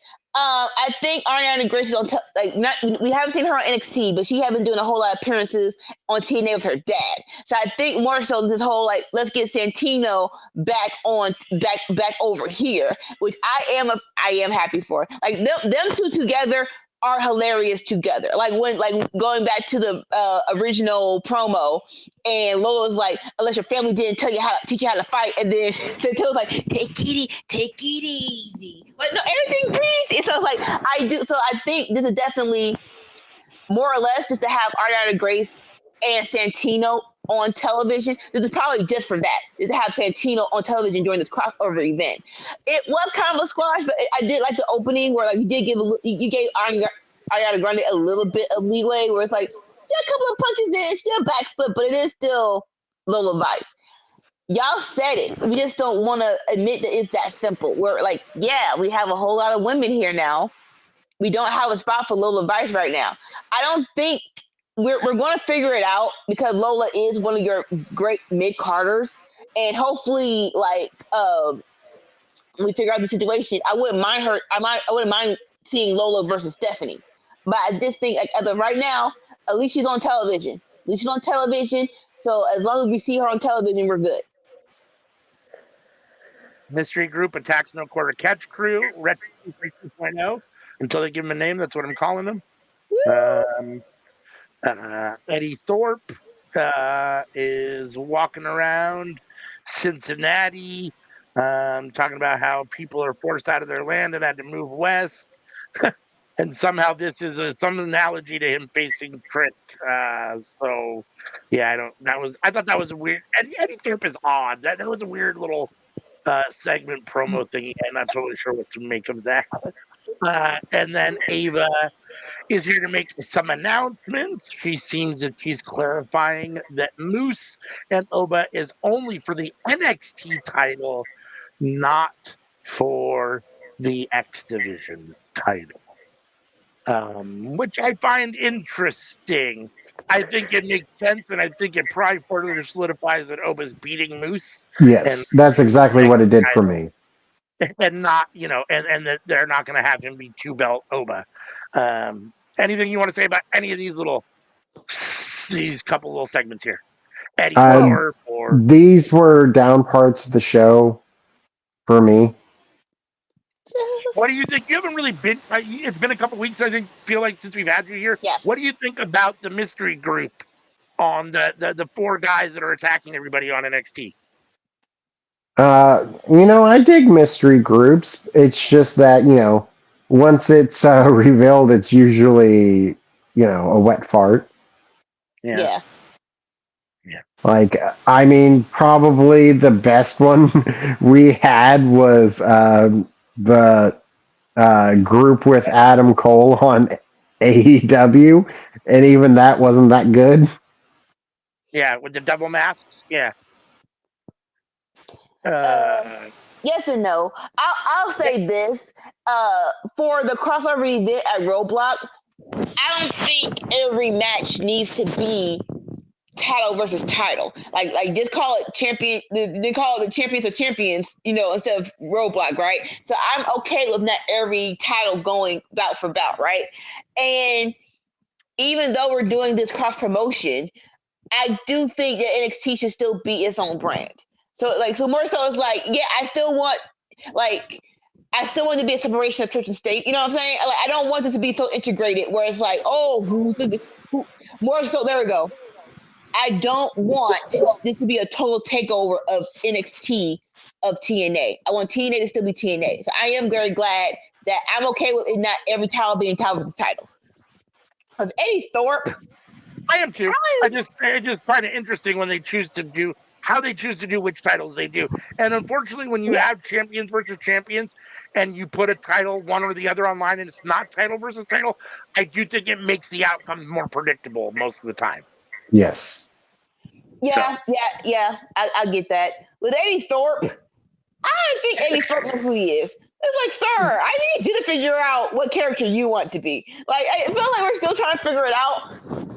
They see something in him, so we're gonna wait it out. He don't suck in the ring, so it's like, but it's like, okay, you got one more time, bruh. Yeah. This promo felt weird and disjointed. Agreed, 100%. As does his whole character. As does almost all of his time in NXT so far. I mean, it just feels like there's no continuity to it. Even when he had the little program with Trick and stuff, it just didn't. I don't know. It just feels like it doesn't seem like it's fitting. But yeah, I mean, like she said, he's great in the ring. I mean, he's a good worker in the ring. It just hasn't clicked all the way around. The character's not clicking and getting over. Wesley and Ethan Page here versus Ricky Saints and Javon Evans. Tyreek and Tyson are out here with Wesley and Ethan Page. Did let's see, Ricky Side get note the though. road? Yeah. Side note though, when it was what's the face? It was Trick listening to a Thorpe's promo on the phone, and what's his name? Oh boy, Javon was like he was trying to be cool with him, but what's his name? Trick wants to be a dick. I'm like, sir, calm all the way down. Don't. And so and Ricky was trying to introduce himself to Trick. He's like, I know who you are. And so I bring this all up to say, which when Ricky was like, listen, I know everybody is hyped up, but everybody got me mad around here all the time. I love that Ricky is back on my television. He's just like, is everybody mad all the time? Dang. It's like listen, just focus, baby, just focus. Yeah, Trick is in his feelings at the moment, and not. I mean, he hasn't turned heel, and he's not being a bad guy, but he's definitely being. He's not the bubbly Trick he has been so far. Yeah. He's frustrated at the moment. He's a little grumpy, a little cranky at the moment, and he took it out on Javon Evans a little bit verbally before this. So, and I don't know how to feel about that. Quite honestly, it's like, sir, like, yeah, don't turn heel. After Eddie Thorpe, get it back, baby. Come back. Ultimately, we get Ricky hitting the Rochambeau for the win for Javon Evans and Ricky over Wesley and Ethan Page. I thought this was a very solid match. This was a solid way to bring Ricky in. I mean, this is his first match so far in NXT. Javon Evans is definitely, the kind of the outlier as far as the one of these that hasn't proved necessarily that he belongs in this group. At the same time, I thought he looked fine. Wesley, Ethan Page, and Ricky, Stark, Saints, whatever you want to call them, are all phenomenal wrestlers, right? And so you can imagine what you get when you get them all in the ring. And I thought this was very good. It was clearly also a Ricky showcase, which is fine. I mean, that's what we're here for. He's a new guy, and I think he's going to be a big deal in NXT. And it wouldn't surprise me if he's not long for the NXT roster either. My guess is that within the next 6 months at the most, he'll be NXT champion probably, and then in the next year to a year and a half, he'll be on the main roster. If that long, so it could be sooner than that. But so no, I thought this worked fine. Did you happen to hear that Cody Rhodes has said that Ricky Starks or Saints is the most naturally gifted wrestler he's seen since Barry Windham? Which I thought was a very interesting comment. Barry Windham's not a name you hear all that often, and don't get me wrong, dude was a phenomenal wrestler, and Yeah. he's probably not remembered enough. I mean, he's not, but it's just an interesting comment. I mean, I'm not totally sure what to make of that. What do you guys think of the match and that comment, just in general? Well, you got to remember Dustin Rhodes. Yeah, Yeah. so this was surprised me that Cody said it because Cody is definitely a master of a history teller of wrestling. He loves the history. He does not want it to be forgotten. So I don't know if he said. I can't confirm if he said it or not, but it does not surprise me if he said it. It doesn't. Well, you got to remember how big of a fan he is of his older brother. Yeah. So, like all the tag matches with Barry Windham and Dustin Rhodes, like Yeah. Ricky Steamboat and Shane Douglas versus Dustin Rhodes and Barry Windham, for instance. Yeah. Yeah, so it didn't surprise me at all. I mean, he clearly has a reverence for Barry Windham, which is, justified. I mean, like I said, Barry Windham's, a Hall of Famer and a legend and all those things. I just thought it was interesting. I mean, of all the people that have come through the world of professional wrestling to equate Ricky Starks to Barry Windham, I mean, when you look at the two of them, there's obviously no comparison. They're talking about their overall it factor, I believe, is what he's referring to, and taking to it so naturally, just like this is 100% what he was supposed to be doing, no ifs, ands, or buts about it, right? Like, I was really young when Barry Windham was really wrestling, so like I wasn't critical about wrestling, like not critical negatively. I wasn't critiquing it. I wasn't watching it with an analytical eye like I watch it now as an adult and as an older person. So I didn't necessarily probably appreciate Barry Windham at the time for what I always liked him, but as far as watching him and realizing that he was actually that good at the time, I probably didn't quite realize that. So the comment just kind of took me odd. I mean, and again, we're not talking about personality or style wise or any of those kinds of things. But like when they compare Ricky to The Rock, that feels much more linear to me. But that's because of the personality stuff and the promos and the talking ability.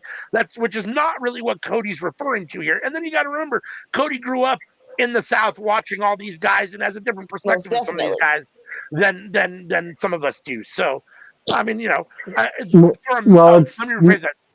Go ahead. It's not just that; it's the fact that like he idolizes his older brother, and Barry Windham was his brother's tag team partner. Right. So, like, if Barry was wrestling, Cody was watching.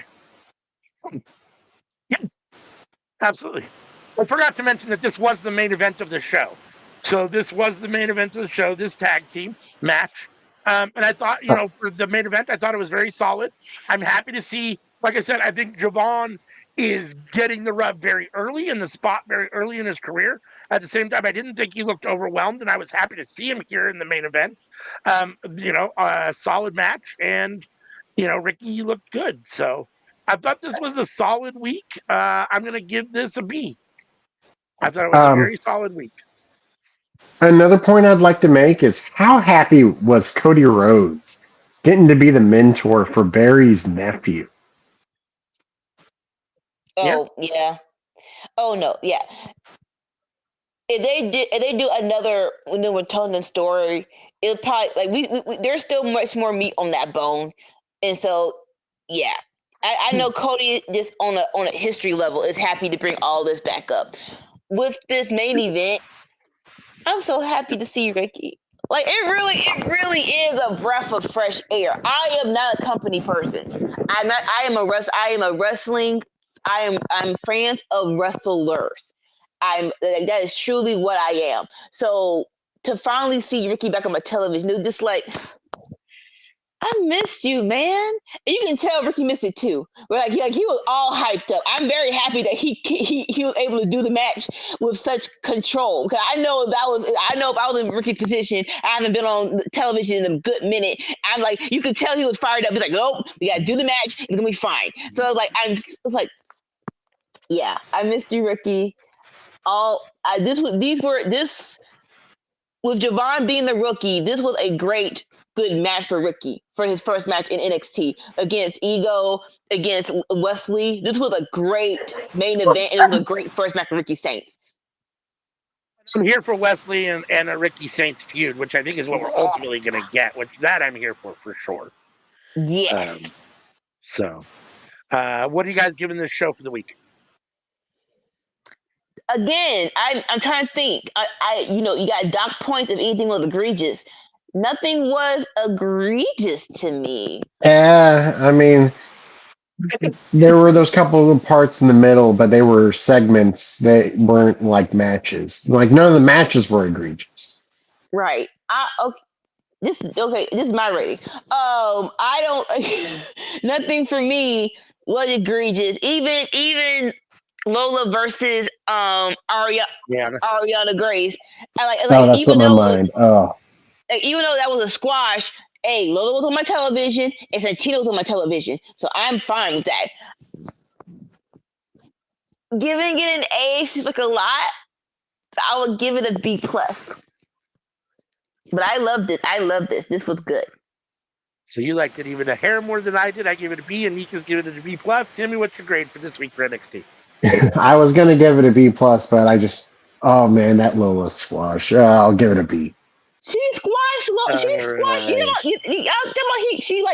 She's gave. You act like Lola got squashed. No, she squashed another person. I don't understand.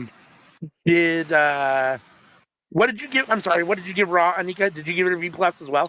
I gave it a B. A B. Okay. Unlike you, crackheads, emotionally. I felt like this was head and shoulders above Raw. This was so much better. Yeah, I thought so too. Mm-hmm. I agree with that. All right, so let's move on to our final show. Miss Anika will take us through AEW I'd watch NXT again. Like I could turn on NXT right now and watch it again. I didn't want to finish Raw. Yeah. Mm-hmm. All right. Okay, so yes, this is AEW Dynamite from last Wednesday. Last Wednesday was the 27th. Yes, brain. Okay, no, 26th. There we go. Yeah. So this was we have a week and a half until Revolution. So this was a great hype up week for that. We start off with an ambulance arriving to the auditorium, and who's in the ambulance? Adam Copeland. He was just like, "Hey, Moxley, I just want to show you where your Death Fires will be going later on the show." It's like, all right, bet. I don't mind starting off with, hey, this is my goal. This is what's gonna happen. Let's see if it happens. I don't mind that at all. And then we get a footage of MJF in a tattoo or a doctor's office. They said earlier today, that's neither here nor there. And basically, MJF is still butthurt that evidently the fans chose Hangman over him. And so he was like, you know what? So I'm only here for the letters M. No more AEW, no more whatever ever. I'm only here for MJF. The show is leg. Evidently, MJF got his bet on yourself AEW tattoo removed. Look. If we're gonna talk about it, two things happened. Either that's not his leg, or he never got the tattoo. I'm not in my brain. yes, you have money, but you ain't got money. We're just removing tattoos all willy nilly. So either tattoo is fake or that wasn't your leg.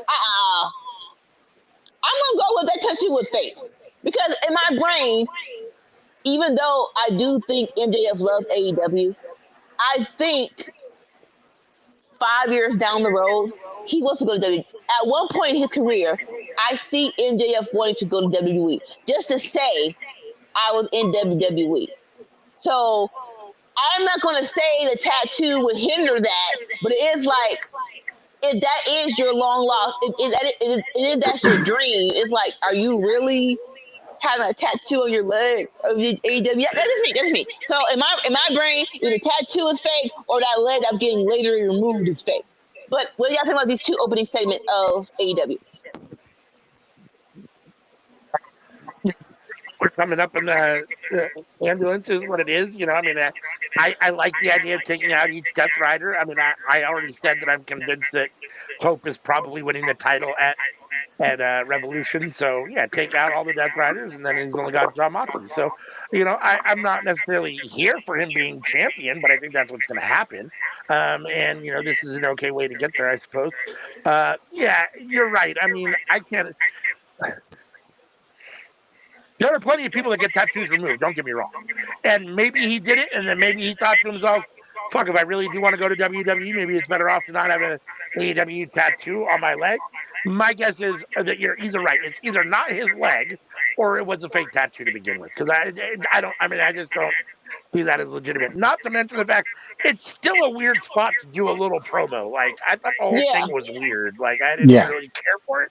I like MJF. I didn't necessarily care for this promo per se in this Uh, situation. So it feels like he was trying to make chicken salad out of chicken shit. yeah. All right. So next segment we have some. What was I gonna say? There we go. Cool. It's gone. So don't mind that little comment. Okay. So next we have Hangman coming in, not in a JBL limo with horns, a Hangman Bronco truck with horns on the front. This I've seen worse cars, but it's like, is this really your car, sir? Is this really your car? It can't be. I'm sorry, it can't be. But I do love that so he gets out the car. He still got his dress clothes on. So he just takes his car keys and wallet out of his pocket, removes his jacket, and he's headed to the ring to have a match. And his match is against Han Solo. I'm Very, Solo. I'm Aaron Solo. Aaron I'm Solo. Solo. I am very. What's his name? What's the name? What's the thing? I'm very. It's very interesting that he still has a job. I don't want anybody to lose his job, but it's like as everybody who got let go, it's like he still work here. All right, cool. Like, hey, don't fire him. That's very interesting to me. Let's fast forward. Let's go forward. This was a squash match. Han Solo got two good moves in, because we do kind of like him, but it's like it is Hangman. So Hangman was like, yeah, squash, bump that. Clothesline, basically buckshot lariat, 1, 2, 3. Hangman wins. Before I go to the aftermath, what do you think about the entrance and this match? If this squash match, I said it last week. I don't like Hangman's current look at the moment. And I mean, the squash works fine for the moment because Hangman's personality, he's hyper intense at the moment, so it fits. I feel a little bad for Aaron Solo. Not that I care at all about Aaron Solo. I just feel bad for anybody that gets squashed that quickly, yeah, that bad. And, I mean, you are a professional wrestler. You have, you're a part of the factory. You've had decent matches in your time in AEW. So, it feels unfortunate in that regard. You're right. I am a little surprised that he still has a job. Again, don't want anyone to be fired, but it is a little surprising. But, it is what it is, so, I, okay. I yeah, I feel like this dude's not really going to be going anywhere in the future. Like, it's kind of like ought to be thankful you get put on live TV at all. Like, Yeah.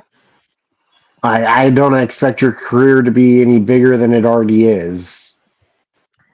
Like maybe you can get in a faction, but like you said, work is work. But what you call it? For the character of Hangman, I love this. This was really good. He's like, listen, I got stuff to do. Let me beat this cat and let's get back to business. So like I said, 1, 2, 3 for Hangman. He gets the mic, he gets a chair. He's like, there's 3 things I hate in this world. Running out of biscuits. This is true. English ivory. Don't know what that is. And he said, it's spray tan whiny beaches who spit in my face. This is facts. Don't understand why I keep letting this fool do it, but hey, y'all keep agreeing to it. So I really can't be like on your side. Cause like, hey, you could tell him to stop. But either way, he was like, listen, I'm in the classic wrestling trope. I'm holding up the show until MDF get your behind out here and I beat your behind. Side note, does anyone know what English ivory is? I don't know what that is. I don't I can Google it. Like, is that soap? Yeah. Like, what is English ivory, sir? You can't be saying stuff off the top of your mouth. We don't know what the freak it is. All right. Is a fast-growing, woody, evergreen vine, ground cover native to Europe, Scandinavia, and Russia. Oh, ivy. It's that green ivy that grows on your walls, and the actual ivy plant. So yeah. Oh, listen. Okay. Listen. First of all. Are we talking about actual biscuits, like homemade down south southern biscuits, or are you talking about cookies? Because you're just British. He's from Virginia. He's from Virginia. He's talking about biscuits. Thank you. Then that's fine, because everyone loves a good biscuit. If you're not British, dude. Sorry, you're not British. It's not a cookie. It's a biscuit. Like, what you're not gonna do is downgrade Pillsbury biscuits off the can. Home-style biscuits are probably the best things you can get out the freaking can. And yes, I'll be mad too if we don't have enough biscuits, or somebody in this house keep getting 4 biscuits and it's only 2 per person, and then you get extra after everybody that ate out. ALW, the trick to biscuits, so you put Crisco in a pan, put it in the oven until it gets hot. Then you take the pan out with the melted Crisco in it, and you take your homemade biscuits and you dip them in the Crisco, and then you flip them back over. So you got that Crisco on the top of the biscuit when it's baking. Interesting. Okay. All right. So here comes MJF. The music hits. He's in a suit, but he's wiping blood off his hands with a rag. And so I love the commentary. He's like, "What the frick did you just do?" But either way, he gets the mic. We'll talk about that later. And so he's like, "Listen, Hager, why would I get in the ring with you right now? Listen, you're all jacked up. You're a killer. You're all mad. I wouldn't do this now." He's like, we're gonna wait for Revolution to do this. We're gonna wait for Revolution. And we're gonna see, and basically, and we're gonna have the match, and we're gonna see who's the true champ, who's the true face of AEW is. And he's like, "Oh, by the way, I think you should check on your best friend backstage." And side note, now who's real? And then have a side note of Christopher Daniels. They go backstage. Christopher Daniels is bleeding. He's on the ground. His shirt's bleeding. His face bleeding. Right? Hangman runs backstage to check on Christopher Daniels. Now, in a setup scenario, yes, all of this is good. This is a good progression of the story. In production, why is your blood this red? This y'all could have done better with this setup. Why? Yeah, the blood looks really fake. Why? If this is live, I wouldn't do this part live. More so because, or at least tell Christopher Daniels, "Hey, the camera's on you, so we don't see you punch yourself to get blood off your face." It's like, this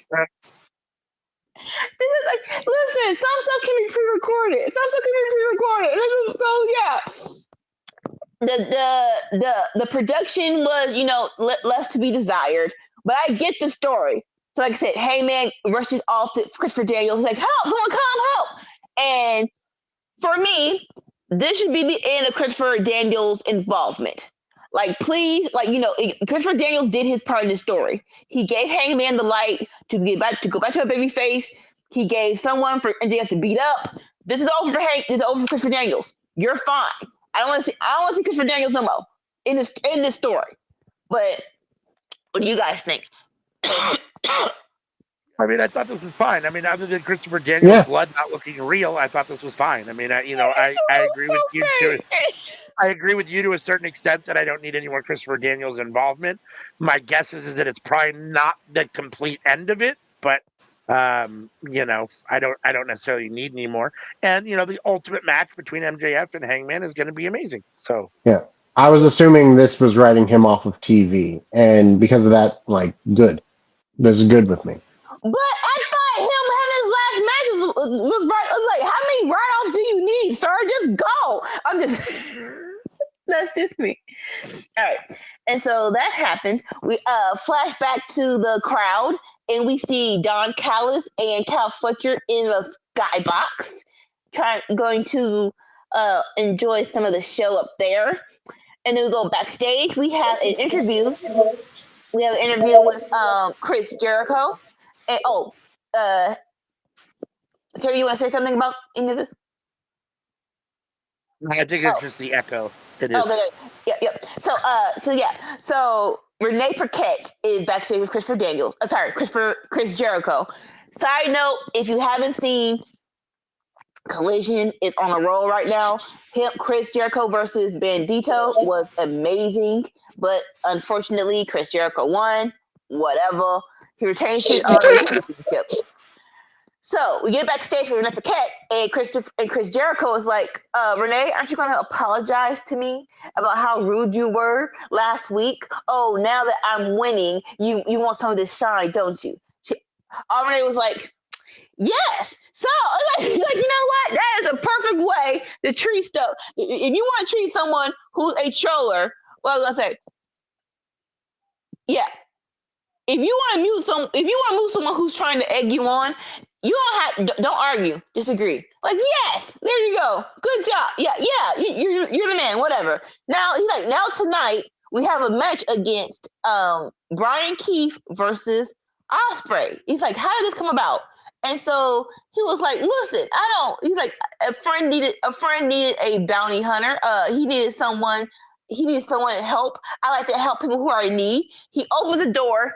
Here comes out Don Callis. And basically the agreement has happened where Chris Jericho lended out Brian Keith to face Ospreay. So two things. Number one, so we just gonna forget 2022 when y'all was facing each other. Jericho, Don wanted you in his group. You said no, and y'all went off. So we just gonna ignore that completely. Okay, fine, whatever. And then two, I love Brian Keith, but when they first said Brian Keith was Ospreay, my first mind was, why not Big Bill? In my brain, if you truly want to help Don Callis, right? And I'm probably answering my own question. I think Big Bill would probably be a better choice than Brian Keith. Granted, we're talking about a little bit later on. Brian Keith was amazing in this match, but I'm like, my first thing was like, why not Big Bill versus Ospreay? But all in all, that was the end of the segment. What do y'all think? Overall, I thought it was fine. Don Callis is solid for the most part. I don't do Chris Jericho, and I don't necessarily, when I see Don Callis and Chris Jericho together, I think bad things are coming. So I don't know exactly what to expect of their little relationship. If it was just for this one particular thing, then that's fine. If they're going to do more together, that's a little, I don't know, that's going to look like. Let's see. Should it have been Brian? No. I like Big Bill. I think Big Bill is a solid wrestler. I truly 100% believe that Brian Keith has the ability to be a megastar more than Big Bill. I think his ceiling is much higher than Big Bill's. That's my personal opinion. That's how I felt when he came to AEW. I think they haven't booked him that way, and it's been extremely disappointing. So I was very happy to see him get the nod here against Will Ospreay. And when we talk about the match, I'll give you my thoughts on that. But no, I think that he is an extremely, not that Big Bill isn't. I think he's an extremely talented dude. I just think his ceiling is a little bit higher than Big Bill. So for me, I was very happy that Brian Keith got the call here. Fair enough. Sammy, if you want to Sammy, say your something, thoughts? you just gotta unmute yourself. Sorry. Oh, all right. You might need to mute. You might need to mute him when he goes to talk. But okay. So we do have the match of Brian Keith versus Osprey. This was, like I said Big Bill, but this was a good match. I am so proud of Brian Keith because I don't like. For me, I haven't seen him in the indie scenes, so I haven't seen anyone. I haven't seen him face main event people like this, you know. But I was like, boo, you did that. You actually like because I think we all can agree that Osprey is probably the best wrestler alive acting today. That's wrestling today, right? So when you go against that mountain and you don't get hurt, like good on you, boo boo. This match was so good, and of course, you know Osprey's Osprey. He can what we say about Shawn Michaels. He can get a good match out of a mop. Brian Keith is no mop, so this was a very good match for Dynamite. Any thoughts? Yeah, I mean, I absolutely loved it. I thought that Brian Keith looked great. This is what I've been kind of waiting for everyone to be able to get to see, which is Brian Keith in the ring against a really, really good opponent, um, and to show what he can actually do. I mean, I thought, it's a testament to Will Ospreay and how good he is. The fact that, like you said, he could have a good match with anybody. That being said, Brian Keith, I thought, held his own beyond just, let's have him. Will Ospreay is, a really good wrestler and can have a good match with anybody. So for me personally, I thought the match came out really good, further solidified, why Will Ospreay is the best wrestler on the planet, in my opinion. And I thought it made Brian Keith look really, really good, which I'm extremely happy about. I hope we get to see more of Brian Keith in these situations. I hope this isn't a one-off. Uh, I did not share your sentiments about Brian Keith being a bigger star than, but Big Bill. like tonight, I'm kind of second guessing myself on that because, like, damn, this was great. Like Will Ospreay just out here giving dudes the best matches of their entire careers. Like it's any given Wednesday. I was gonna say Tuesday, but Dynamite's on Yeah, Wednesday, so yeah. Yeah. Yeah, but of course, Osprey wins, and of course, Don and Fletcher being trolls in the skybox, and it's like, sir, the skybox is not made out of glass. Osprey can go up there and we'll be up behind, and that's what he did. So he goes through the crowd, is on site. We're trying to beat up. We're getting the cow Fletcher. It's a fight. Security comes in. They drag him apart. And it's just like, let them fight. But no, you gotta wait until Revolution. You gotta wait until Revolution. So a great hype up for the Revolution match. Any thoughts on the end of that? I mean, I'm just excited for this match at Revolution. I mean, we saw what they could do before, and I have no reason to think that it's not going to be an incredible match. I mean, on paper, it has the potential to maybe be the best match at Revolution. I mean, we'll see, but I mean, on paper, it definitely has that, that potential. So, And it's 1-on-1. So no, when I and say a steel cage. yeah, when I say 1-on-1, Cal Fletcher has 1-1 and Osprey 1-1. So this is the tiebreaker. We'll see who gets the last win. Yep. I'm all here And for it. yeah, I mean, Yeah. I hope that they've saved a little something to. I hope that they have another level that they can go to for this match to make it worthy of a third match to tie a real clean bow on this. Bow on this. It's not gonna. It wouldn't surprise me if this Will Ospreay Kyle Fletcher relationship permeates AEW for a long time in many different ways. Against each other as friends. I could see a pseudo kind of KO Sammy relationship over the years to a certain extent. You know what I mean? Because they're both so Yeah. solid. If you're ever in a bind where I don't got anything we can do, put Kyle Fletcher and Will Ospreay in a thing together, and you'll end up with something quality. So, and being that they're both Kyle Fletcher, especially still young and have a lot of years in front of them. If they both stay in AEW, they're going to be circling each other for a long time. So I mean, aren't they about the same age? I think Kyle Fletcher's a couple years younger. I think he's like 27 or 28, and I think Will's like Oh, 31. I mean, I could yeah. be wrong. Maybe Kyle's a little older, but I think he's a little bit younger. Oh, okay. I'm Let's I'm see. not exactly sure on Kyle Fletcher's age. So he Yeah. was born in, he's 26. So he was born in 98. So so he's Oh, about 5 wow, years younger than Kenny. So wow. so he's still very young. So um, he's one of those guys that I'm sure Tony has, Tony probably has his little, chalkboard with guys that are, these are my future superstars. And Kyle Fletcher has to be one of those guys at the top of that list to be a pillar for this company for years to come, assuming they can keep him there. I mean, Yeah. All right. So next up, we have a recap of Collision. Again, if you have not watched Collision, please go watch it because they are on a hot streak. Last Collision, we had timeless Tony Storm coming to the ring for a match, but she gets attacked by Mariah May. And Mariah May is like, our story is not yet finished. You never know how to write a good ending. So we will conclude our story at Revolution, and it will be timeless. I did want to take a break from Mariah May versus Tony Storm. I did not know how close Australia, Grand Slam, and Revolution were to each other. So to that, I'm like, okay, all right. So if this is the true ending, I can see why you didn't take a break. Like let's just end this rivalry at Revolution. I did, so it's like, all right, for me, it's just fine. Any thoughts on the third and hopefully for a minute final match of Mariah May versus Timeless Tony Storm?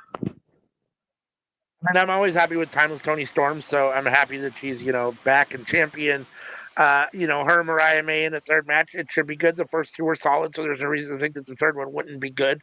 I mean, it seems a little quick to be running it back right away, but it does make sense. I mean, to a certain extent, I think once this is done, they've got to turn their attention somewhere else. Because it's not just these three matches. I mean, these two have been orbiting each other now for a long time since Mariah May stepped foot in AEW. So, I mean, they've basically been attached to the hip. They were best friends and tag team for a while, and then they had to turn and all that stuff. So it's like this has been ongoing for a while. So I mean, it's time with the little bit of when Tony was out and Mariah faced Mina Shirakawa, and I guess had a tiny little story, whatever that was, for the 1 week that they had that little storyline. It felt like 1 or 2 weeks, and that was about it. It's basically been Tony Storm and Mariah May for the last year, attached to each other. So Yeah. I'm ready for them to both do something else. There are other women in AEW Yes. besides Mariah May and Tony Storm, so Yes, they are. Championship rematch clauses. So Mariah won the first one, became the champion. Tony won the second one, became the champion. Now we're getting the third one, and this is, for all the marbles. But listen. Out of everything from the Vince era, championship clauses are. I was one of the things. I was very happy that left. It's like, yeah, we don't need that no more. So, Doesn't every company do that though? it felt yes and no, because like you said, until you said it, I don't think anyone has said my rematch in a minute. Think about it. MJF, when he lost even though it was at World's End, he didn't get his rematch for his belt when he came back. So I'm not gonna say the thing of the past, but it's been a minute since I've heard rematch clause. Yeah. But either way, then we have Mercedes Moné. I don't say entering the building, but she's just walking the halls, and she runs into Billy Starks. And Mercedes will act like she doesn't know her, but she's like, "Hey, have you seen Momo?" And she bangs her cough, and she bangs the water on the floor. It's like, ma'am, why is the meanness? What are we doing here? Because that wasn't even necessary. It wasn't even necessary, ma'am. But so.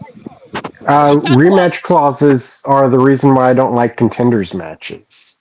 Because, Then you're saying I have to beat you 3 times in a row if I want to keep this title? Now, usually they don't do what you call they don't do rematch clauses and them are contenders matches. So, like I said, for me, I'm glad they're not doing it anymore. That's just me.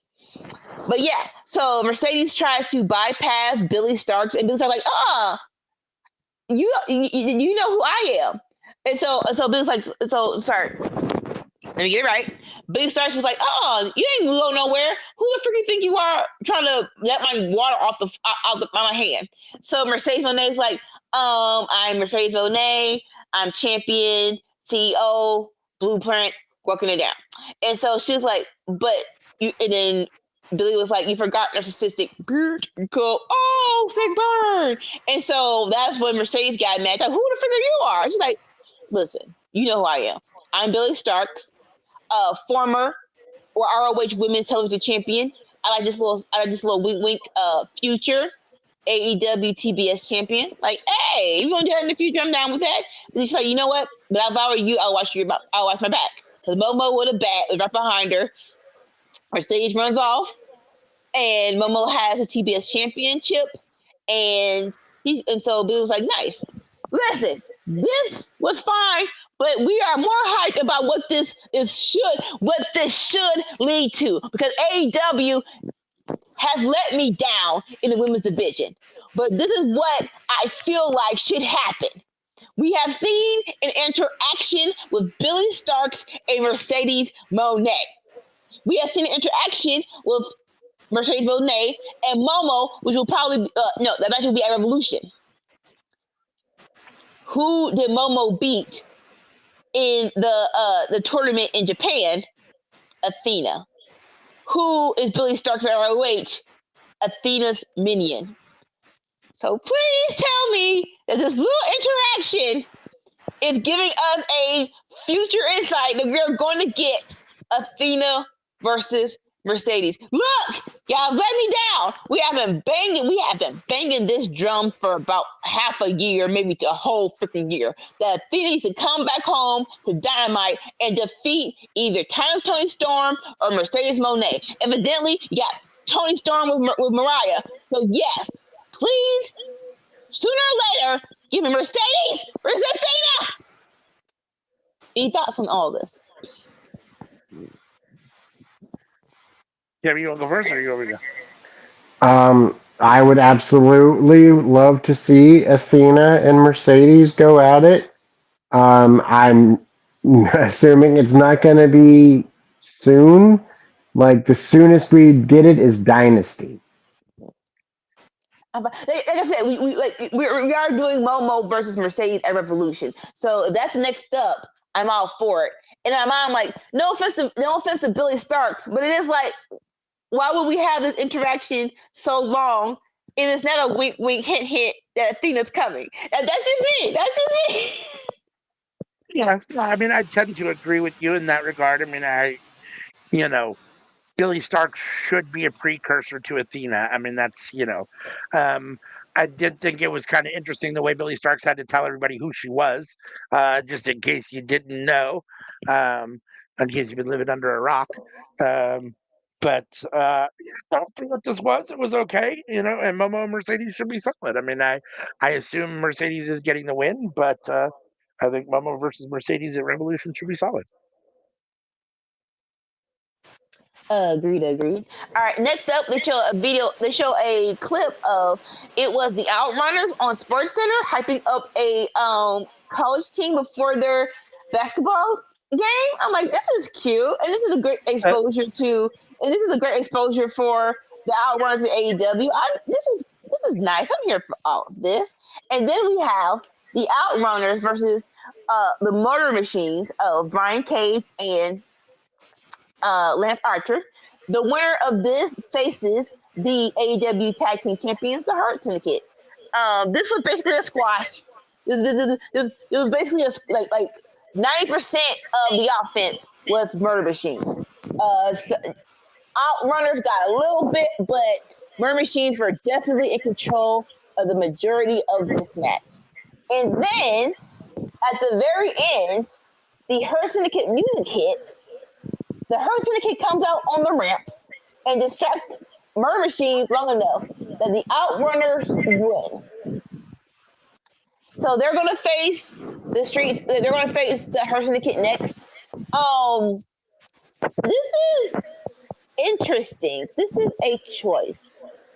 Pros. Outrunners are over. They're not as over as they were a couple of months ago, but the crowd still loves them.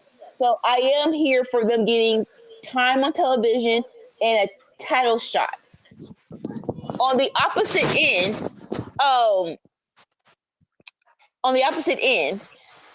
we were kind of gearing towards what's the face. We were definitely telling the story of Murder Machines versus Hurt Syndicate, and then to have Hurt Syndicate come out and kind of and kind of be the cause of Lance Archer and Brian Cage losing, that doesn't sit well with me because it feels like, what are you afraid to face Murder Machines? Like I did not like that for me. But sure that you okay, Outrunners win, yay. But yeah, how this all the ending is kind of weird and kind of a choice. But what are your thoughts? I mean, Lance Archer's pretty intimidating. I wouldn't want to face off against him. I like this. I mean, the reality is that I think the main goal here is, in the near future, Murder Machines versus the Hurt Syndicate. But I don't think they want to get there too quick, and I think they want to have the Hurt Syndicate have some more wins under their belt before they get there. And the Outrunners are a perfect team for them to beat. Um, Unfortunately for the Outrunners, because I really like the Outrunners. When I saw them, I was hoping that they were destined for more than they've been given.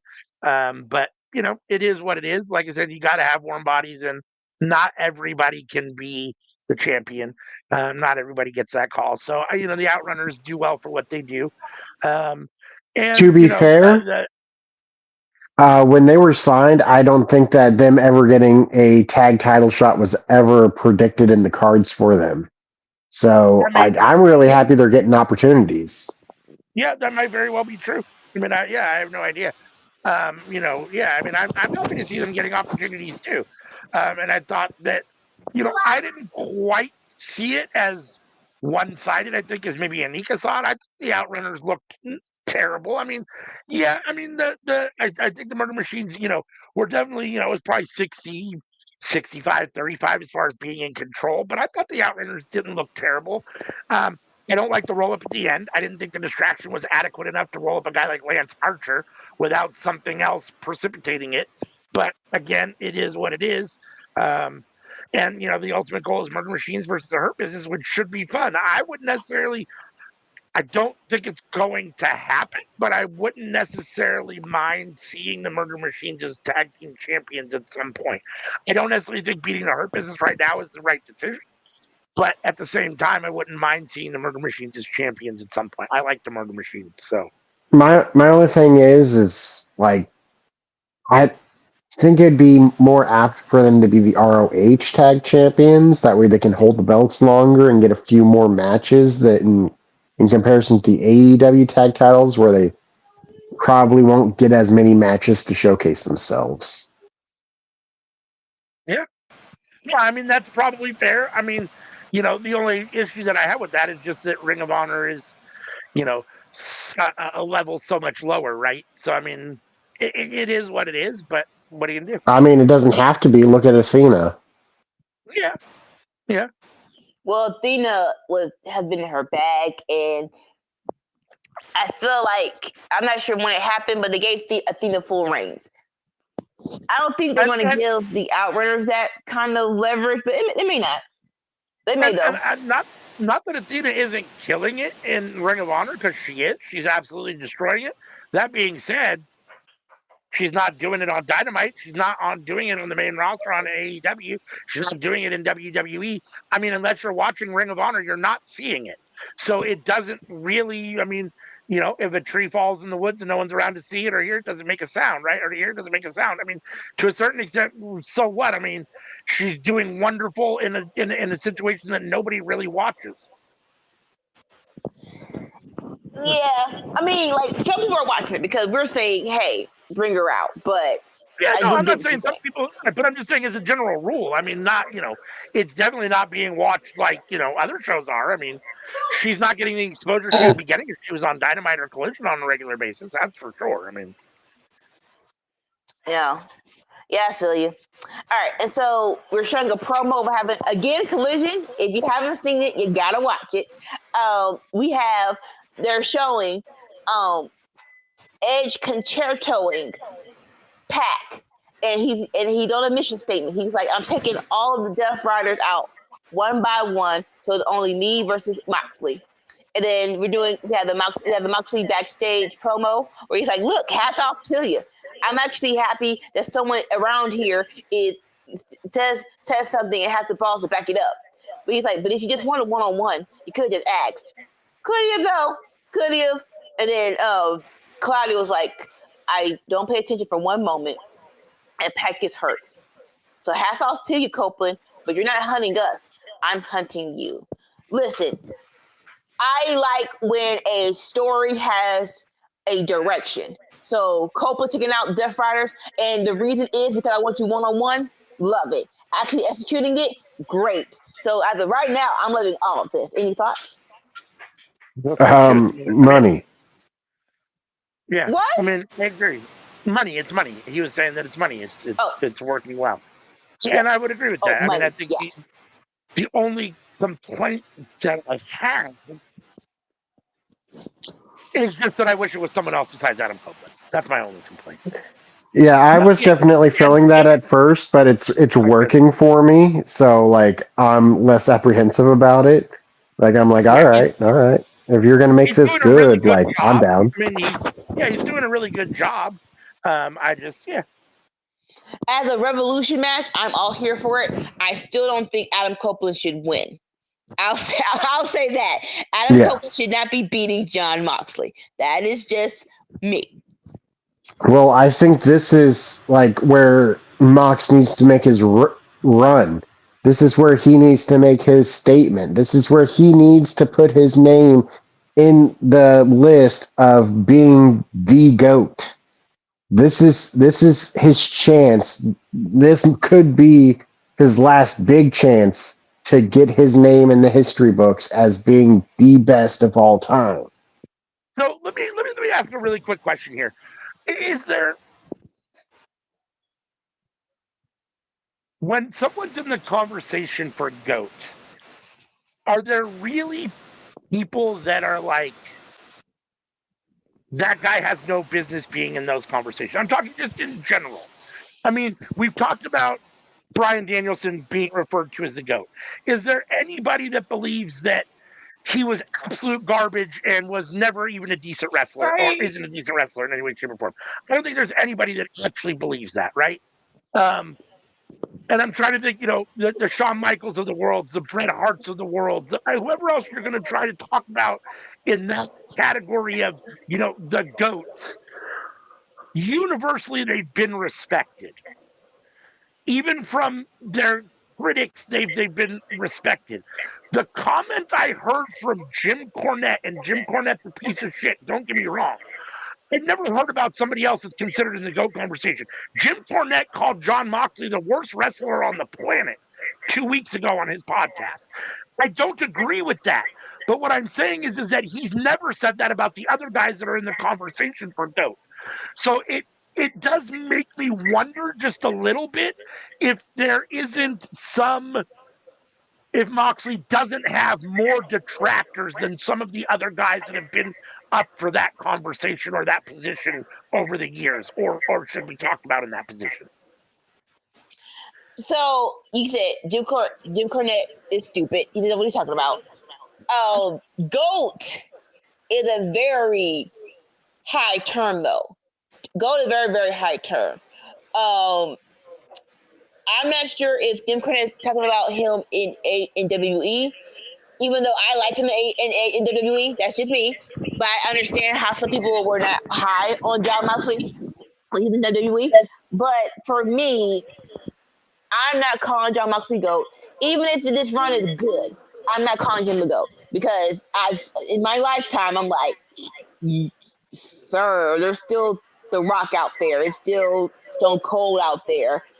And I don't see you getting that reaction ever. Now, are you in the same footing as Shawn Michaels or Bret Hart? Or I say yes to that, but as the greatest of all time, I can't give that to you. But the worst wrestler alive, bro, you're stupid. Shut up. That's yeah.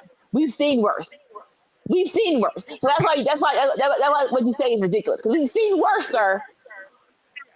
And I'm not a Jim Cornette fan. I think he's terrible. At the same time, dude, he knows wrestling, right? I mean, he's been around for a long time, so take his opinions with a grain of salt. At the same time, he's not someone that doesn't know what he's talking about. He might have opinions nobody else agrees with or doesn't like, but to a certain extent, and I'm not saying that he's right in any way, shape, or form. I just think it's very interesting. I wonder. There are. What was I going to say? I had a total brain fade. I was going to say something about Bryan Danielson, and then I had a brain fade about. Do you put John Moxley in the same category as Bryan Danielson? No, I don't. Yeah. I don't. I think that Moxley is a solid wrestler. I think that Moxley's greatest attribute is his character work and his storytelling and probably his promos. He's not bad in between the ropes in any way, shape, or form. But I would say that the actual art of the movements in the ring, the physical wrestling is probably his weakest component as an overall wrestler. That being said, he's still extremely solid in that too. So, no, I'm a big John Moxley fan. I don't. It'll be interesting to see, when the jury's out, when it's all said and done, where his career ends up. But I just thought that was interesting. Again, I'm not a Jim Cornette fan. I don't, I take everything he says with a grain of salt. I don't remember hearing him say those things about other guys that have been talked about that way, even when he didn't like them. You know what I mean? So I just thought it was kind of interesting. But yeah. All right. So I mean, go. I think a big component to that is the style of wrestling. Yeah. Like he does the hardcore, he does the blood, he does the spots, and those are all things that Cornette's not a fan of. Right. I think some of that's very true. I know what I was going to say. My only issue with calling John Moxley the GOAT is that I think it's real hard to do that when I think you're not even the best going at the moment. Like, and I know that's but like, I think in his career, Bryan Danielson has been their careers have spanned roughly some of the same time frame. They've overlapped, and Moxley in AEW and Danielson in AEW definitely overlapped, and Danielson was better. Well, they were there together. Moxley had his moments where, like the one year we gave him the best wrestler of the year. I forget what year that was, a year or two ago. He got the Horsey Award. Even then, I still think it was debatable whether Bryan Danielson was a better overall.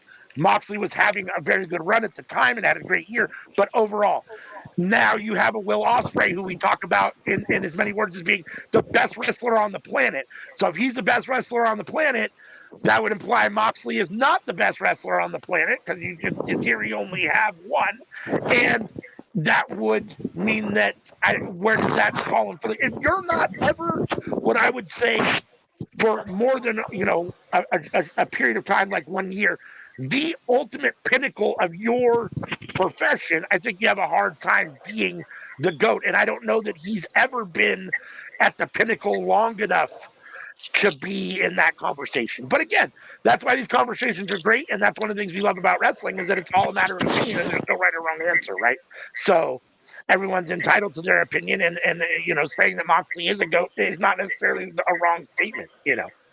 There's a valid argument for that as well. Personally, I'd have him number 2 though. Ever all time in the history No, of no, no, no, professional no. wrestling? Oh, Best right now. yeah. Danielson's out. I mean, I don't know. I mean, it depends on what you're talking about as far as best goes. I mean, again, when he's going right, for me, I mean, I think 1 and 2 are Will Ospreay and Kenny Omega. I mean, at the moment, I mean, those are my number 1 and number 2 when they're going right. I mean, Ospreay's definitely, or Ospreay, Moxley's, in the top 5. He might be number 3. But he's definitely in the top 5 for me, at the moment. But I mean, I still think Will Ospreay and Kenny Omega are at the top of that pile when Omega's going well, and Ospreay right now. I mean, I think Ospreay is the best thing in wrestling at the moment. So Number 4, I'd probably actually put Jacob Fatu. Like I love that dude. I love watching him wrestle. Like, oh man. yeah, he's a lot of fun at the moment. I mean, I wish WWE would give him more meat on the more meat. I think we were talking last night during SmackDown how it feels like, unfortunately, they've kind of positioned him a little bit in the mid card to a certain extent, and I want to see him. He needs to be in the main card, or in the main event card. He needs to be competing. He needs to be wrestling the Gunthers and the Cody Rhodes and the Seth Rollins. Is not the not the guys that he has been wrestling, the Braun Strowmans and the whoever else it is that he's been wrestling. So When it comes to wrestling, not promos, just wrestling, I think Jacob Fatu is better than The Rock when The Rock was in his prime. I mean, The Rock, for me, The Rock's, the Rock's best attribute was never his in-ring work. It was always his Yes.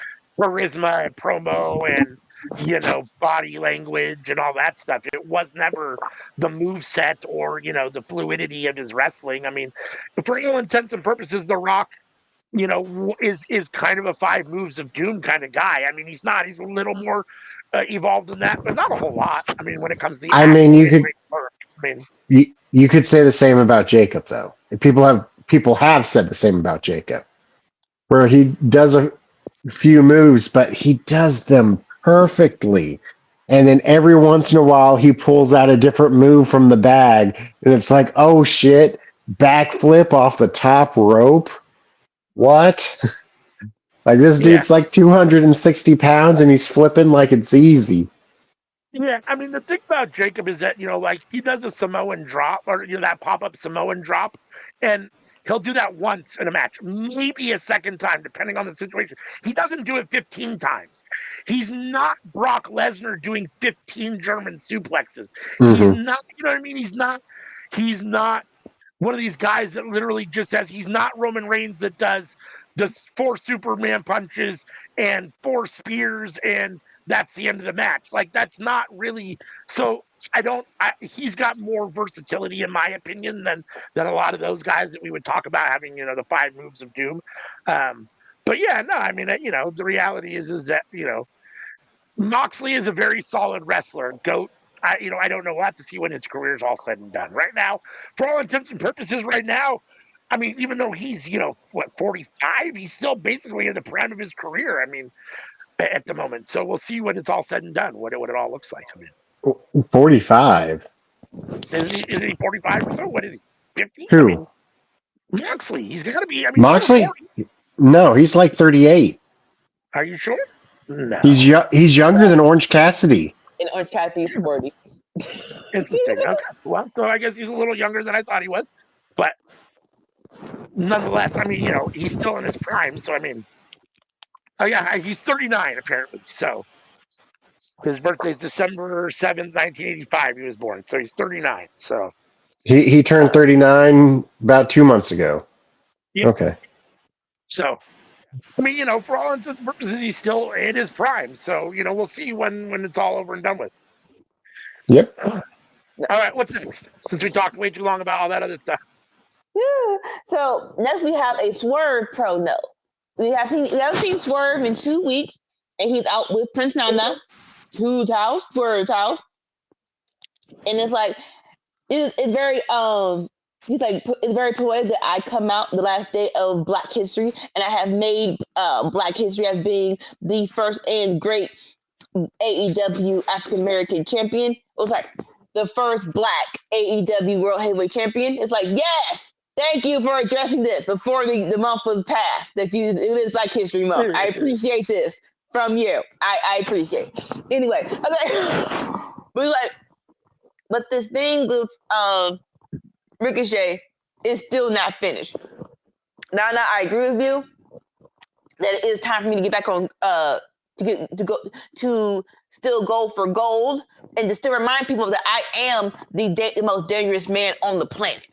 But I can't do that until I get rid of Ricochet. So Ricochet, we're not done till we're done. Here comes Ricochet with this ridiculous getup, wearing a suit with a backwards Eagles hat with the robe on top of it. I get it. You are supposed to troll me, but either way, boo, you look like a dork. Anyway, so Ricochet in his bag is like, sir, I told you. I'm looking past you. I've already beaten you, sir. I'm here for championship gold. And while he's doing this promo, he's getting booed out the freaking building. But Prince Nana had an offer for Ricochet. He was like, listen, I have given the okay from Tony Khan that you two will face each other, and winner gets a number one contender is the number one contenders for the AEW World Heavyweight Championship. And to that, Ricochet was like, so what I'm hearing is I gotta do is be difficult one more time and come and get my shot at the AEW World Heavyweight Championship. If you with that, say, aha! I'm like, shut up! I hate that you're a heel and I hate that you're good at it. Shut up! Aha! It's too much. Either way, so he accepts. We are, but of course, in Ricochet form, he's like, we're not doing this. We're not doing this tonight. I'm like, if we're going to do this, I'm going to do it in California at Revolution. So next on the card for Revolution, we're going to get Ricochet versus Swerve. I am all here for this. Before we get to the other part of this segment, what do you think about this segment? I mean, I like that it's extremely solid. I mean, Swerve and Ricochet are both doing, excellent work at the moment. Ricochet finally looks comfortable in his heel role. I like him as kind of the swarmy, arrogant guy. And the match should be incredible. I mean, there's no reason to think that Swerve and Ricochet at Revolution isn't going to be incredible. Prince Nana, that's his name. Sorry. That's it? Okay, bye. Right? So Ricochet leaves. But Prince Nana tells Swerve, hey, we got more things to handle. So he was like, look, for the past 2 or 3 years, that's crazy that's been that long already, I've taken so many hits from you, boss. And I've taken them like a G, because I knew it was about business, it was about championships. But now, Ricochet is walking around with my robe, and you have made it personal. So I need you to do so. I need you to do this for me. I need you to get my embassy robe back and restore my legacy. If you cannot do this for me, I'm not sure how long I can do this. Basically, our partnership with Swerve. Then he leaves the ring with Swerve a little dumbfounded, like, sir, you do this in front of people. This is a backstage conversation, sir. But either way, this did what it needed to do. Where after this segment, I think we're all kind of on the tail end of, oh snap, Nana's going to leave Swerve. With this part of the segment, I'm like, oh, maybe they stay together. Because I feel like in my heart, even though Swerve is the dangerous man on the planet, blah, blah, blah, he has have grown attached to Nana. And all Nana asking for is his robe back. You really can't do this one thing. I mean, let's talk about it. Nana got hit by a couple of chairs for you. He busted into the room with a baby for you. That's a crime. He basically was with you when you was beating up on Nick Wayne. Like he has done something. He has had your back for most of these most audacious situations. And all he's asking for is his roll back. Come on, bro. Come on. You can't like. Come on now. No. Come on, Swerve. You can get the roll back for Prince now. So I don't think they're. So this gives me a little hope that Prince now and Swerve are together. But again, it does what it's supposed to do, which gives you doubt on who wins or who loses at Revolution. Any thoughts? Well, I don't think he's getting the road back, but that's my only real thought. Oh. Yeah. I unfortunately have to agree with you. I don't think it's going to happen. I have a feeling that Nana turns on Swerve, maybe, and ends up with Ricochet. I don't think that Swerve is going to end up getting that road back for Nana. I just don't see that happening that way. I don't see it playing out this way. I don't know exactly what's going to happen, but I don't see it playing out that way. Okay. Prince Nana and King Ricochet. Bro. That sounds good, but bro. Okay. Either way, so we go backstage. We have Renee interviewing Hangman. We know now. We have known that MJF has left the building, and Hangman's like, "Okay, fine. We do that revolution. Or we do that revolution. But you better pray that I don't get my hands on. If I see you before Revolution, if I don't run you down, MJF, you're gonna wish that I had." I wonder if Ricochet will tell him, like, I used to be a prince too. Maybe. Side note: watch Tuesdays Lucha Underground replay with us. Watch along. But yeah, so this was a short and sweet from Hangman. Saying to somebody, if I don't run you down my car, you wish you would have. It's very deep, but that is where Hangman is right now. Any thoughts? It's doing what it's supposed to do and continuing to hype the matchup. So. All right, and now we have my favorite match of tonight.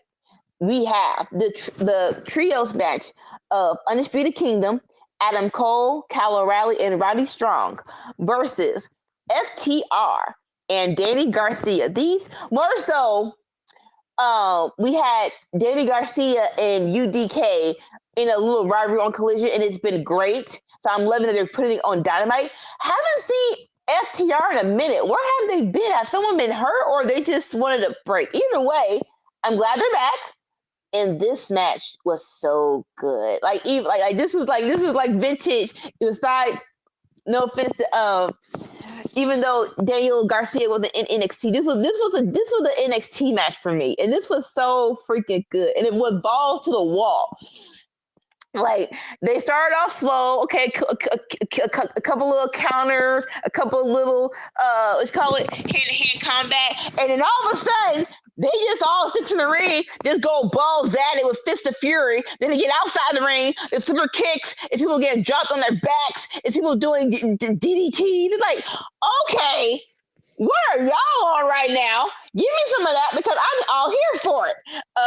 This was so good. I love this. And this is a true indication of why AEW is so good.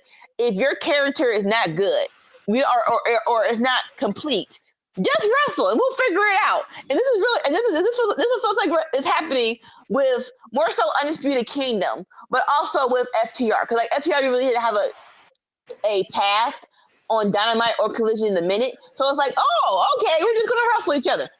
Facts. So it's stuff like this that reminds me of like how different AEW is from WWE. Because like when you're talking about WWE, you're talking about like promos and segments and backstage. Like the things you want to talk about in AEW are these freaking matches. Because oh boy, I went from thinking this show is good to man, this show is great. Like I'll say this. it's very rare on WWE where you can just have, hey, you and you fight and it'd be awesome. And it feels like this is what happened. It's just, hey, you and you fight. And this was awesome. This closing segment, we have Dax. Yeah, Dax putting Roderick Strong in a what's the Bret Hart move? Sharpshooter, or Sharpshooter. or you can Yeah. call it what Sting called it. No, the Being sharpshooter. Deathlock. Then we have Dax doing an abdominal stretch. Then we have Kyle O'Reilly doing a neck a chokehold. Then we have Cash doing an abdominal stretch. All the while, Adam Cole being the veteran, he's like, but none of y'all are legal. So Adam Cole just packs up Danny Garcia 1, 2, 3. Undisputed Kingdom wins. And that furthers the rivalry between Adam Cole and Daniel Garcia. Hopefully, we'll get that TNT title. Well, we are going to need a collision. But all of this was great. Any thoughts on this match? Because, yeah. One of these things is not like the other. Daniel No, it's Garcia not. sucks. Don't do that. One of these Don't things do is that. not like the other. No, Daniel no. Garcia sucks. No, I'm just saying. No, I don't. Daniel Garcia was good in this match, you punk. No, he doesn't suck. I He doesn't. Jokingly. He doesn't suck. I say that jokingly, but I do think that out of the 6 men, he's probably number 6 on the list here. Unfortunately, Yeah. and I do imagine that Adam Cole is going to be beating him for the TNT title. As he probably should. Adam Cole is a main eventer and should be competing for the world championship. So the TNT title is a little what it is for Adam Cole. So, okay, that being said, the match itself was a lot of fun. You do, even though Daniel Garcia is probably the 6th best man in this match, all 6 guys can wrestle. All 6 guys are highly talented. And when you get 6 guys in the ring like this and let them go at it, it's going to be fun. So, it was fun. I don't know that it's the most exciting story. I don't know that Daniel Garcia versus Adam Cole for the TNT title really moves the needle a lot for me. I'm a big fan of Undisputed Kingdom, as I was Undisputed Era when they were in NXT. I'd love to see Bobby Fish come back and reunite the whole group. I don't think that's probably going to happen. That being said, I do think Adam Cole will beat Daniel Garcia for the title, and Daniel Garcia's run with the title hasn't been all that exciting. So, but no, I mean, it was fun.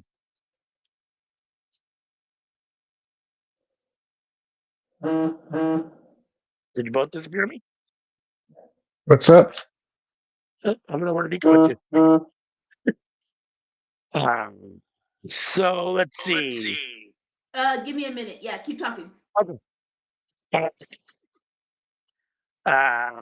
Well, what else? So next up is what. So talk about this. Next up, we have a collision between Adam Cole and Claudio. Claudio is walking down the hall, and Adam Cole said, "On site, go." Yeah, I mean, ultimately they ended up dragging. The ultimate outcome of this was Claudio and Marina in the ring with Adam Copeland, basically in the concerto position after a lot of stuff. Moxley being held off by Jay White with a chair. Out of nowhere, I mean, I guess it shouldn't be surprising because the Death Riders, took her out, I guess, and have treated Willow, whatever. But kind of, let me just say, when Willow came out, I was very surprised. So let's put it that way. Willow came down to the ring, and ultimately delivered the concerto to Marina Shafir. And then Adam Copeland delivered the concerto to Claudio Castagnoli, with John Moxley watching, being held off by Jay White with a chair. So, as Cope promised, he was going to take out all of the members of the Death Riders. Wheeler Yuta, I believe, is the only one that hasn't been concertoed yet. So I'm assuming that's coming soon, although Wheeler Yuta did get beat up tonight as well, or on this episode, in this segment as well. So, yeah, I mean, Moxley looked fairly. So this is very interesting to me. So I find it interesting when someone that considers themselves the biggest man on the planet shows really any kind of fear. Like in my mind, the Moxley character shouldn't even be sweating Copeland in any way, shape, or form. I understand it doesn't do much for the story or necessarily to like make the match more intriguing, but the character work itself, the Moxley character shouldn't be intimidated or have any fear about Copeland. Like I'm the greatest in the world. There's nobody that can even know. There's no reason why I should be concerned about anybody. And the fact that I understand you don't like seeing your boys get beat up and all that stuff, but the fact that he was so like looked panicky and almost scared that now he might actually have to face Cope alone, unfortunately, to me diminishes. It makes him look almost cowardly, which is what John Moxley's character is the antithesis of. So I'm not sure that totally played out well for me and his reaction to all this. But again, what are you going to do? My only issue with it is it kind of reminds me of Roman Reigns when he was facing John Cena. I didn't get that from this, but okay. I do get what you're saying. I didn't see it as fear. I did see it as, oh snap, this dude actually saying what he was gonna do, which is take out my boys. Now let's go back to it, right? Because we missed one critical part of this whole scenario. So it was a moment where the D Riders were on top, where Pop that Claudio and Yuta were beating up Adam Copeland, but Jay White came in. And then, so when Yuta freaking kicked the crap out of Marina, and Yuta was worried, and Adam Copeland was worried, but Jay White is laughing his behind off. Sir, that's why I need you to be my champion, because that's the appropriate expression. Like, oh crap, you kicked your own partner, and when you kicked the crap out of her, that was probably the best part of this whole scenario for me. Listen, I'm a crackhead. I'm an attitude baby. So I was Jay White this whole ride. Where he was like, you kicked the crap out of this chick. Granted, Marina did put her hands on Adam Copeland. I keep saying this. Keep your hands to yourself. Yes, in real life, no matter what, men should not be hitting women. But in kayfabe, if you want to get down with the dudes, you're gonna get your behind whooped. Now, Willow being the one to come out, I think that was poetic justice. I love that, because it's like, yeah, you count my again as an attitude baby. If Edge did a concerto to Marina, I would have been okay with that. But I guess no, we're in 2025. We can't do that no more. But so Willow coming out, and there is no hesitation. She's like, "Oh no, I'm not." People talking about, well, she's all smiley. Yes, she's smiley, but in the ring, she's a beast. So no, this isn't a part of I might have second thoughts. No, this chick been beating me up from behind and ran me into stuff. Heck yeah, I'm putting this concerto to her head, and just the that release of I'm tired of this chick. I'm so glad. Yes, I loved this whole segment. Any more thoughts? Nope. Yeah, and like I said, this is a great build-up for Revolution. They have definitely turned the story around, and I'm actually hyped for this match. Don't think I'm Copeland should win, but I am hyped for this match. Side note, please let Jay White beat John Moxley. That's just me. Okay. Okay, so next, after that, boop, come on. What's happening? We have our first and only women's match. We have Harley Cameron face Fear of the Wrath against Deonna Purrazzo. So this all stems back a couple of months ago. Harley Cameron defeated Taya Valkyrie in a match. Oh no, she caused Taya Valkyrie a match, and Taya and Deonna was like, since you did that, your behind belongs to me. So a nice backstory. This was a decent match. I am glad it didn't drop the ball with Harley. Like, because after a premium live event or pay per view, it'd be like, okay, that was your time. That was your time to shine. It's over. Like, no. They still see something in Harley. So I am glad she got the win here. Like I said, it was a good match. I am disappointed of what we're doing with Deonna. I'm like, this. When she came, she had such freaking promise. We really didn't do anything with her. I love what she was doing with Thunder Rosa on Collision, but back then, even though their matches were great, they weren't really putting much attention on Collision. So it really was like, if you watched it, it didn't disappoint. But if you didn't watch it, were you really that? Did you really miss anything? So getting beat by Deonna, Deonna getting beat, I am having mixed feelings. I want more for Deonna. I'm happy that Harley got the win, but I do want more for Deonna Purrazzo. Thoughts? That's basically the same thing I thought. I mean, story-wise, it makes sense, I guess, for Harley Cameron to get the win here. But the fall from grace for Deonna Purrazzo. 5 years ago, she was, talked about as the best women's wrestler on the planet. So I mean, the fall off has been, I don't know, bizarre. So yeah, I mean, in that regard, it's it is what it is as far as Deonna goes, and Harley Cameron's getting the push at the moment, so she should get the win here. Yeah, I'm not a Harley fan, so yeah, it sucks. You haven't seen what she was doing with Mercedes? That was probably the best program with Mercedes had since she's been TBS champion. I mean, as a character, she's pretty fun. I'm not a fan. I'm certain people you're a fan of, even if they're not good. Certain. Hey! What? Wait, did I say that right? Certain people you're a fan of, even if they're not good. Okay. Yeah. Okay. Yeah. Yeah. And certain people you're not a fan of, even if they are good. Understandable. Yeah, you don't have to be fans of everybody. I do think that Harley has potential. And I said she's only been doing this for 2, maybe 3 years. So I am glad I love her progression. Like I said, I want Harley to get some shine, but not at the expense of Deonna. So please. And I do.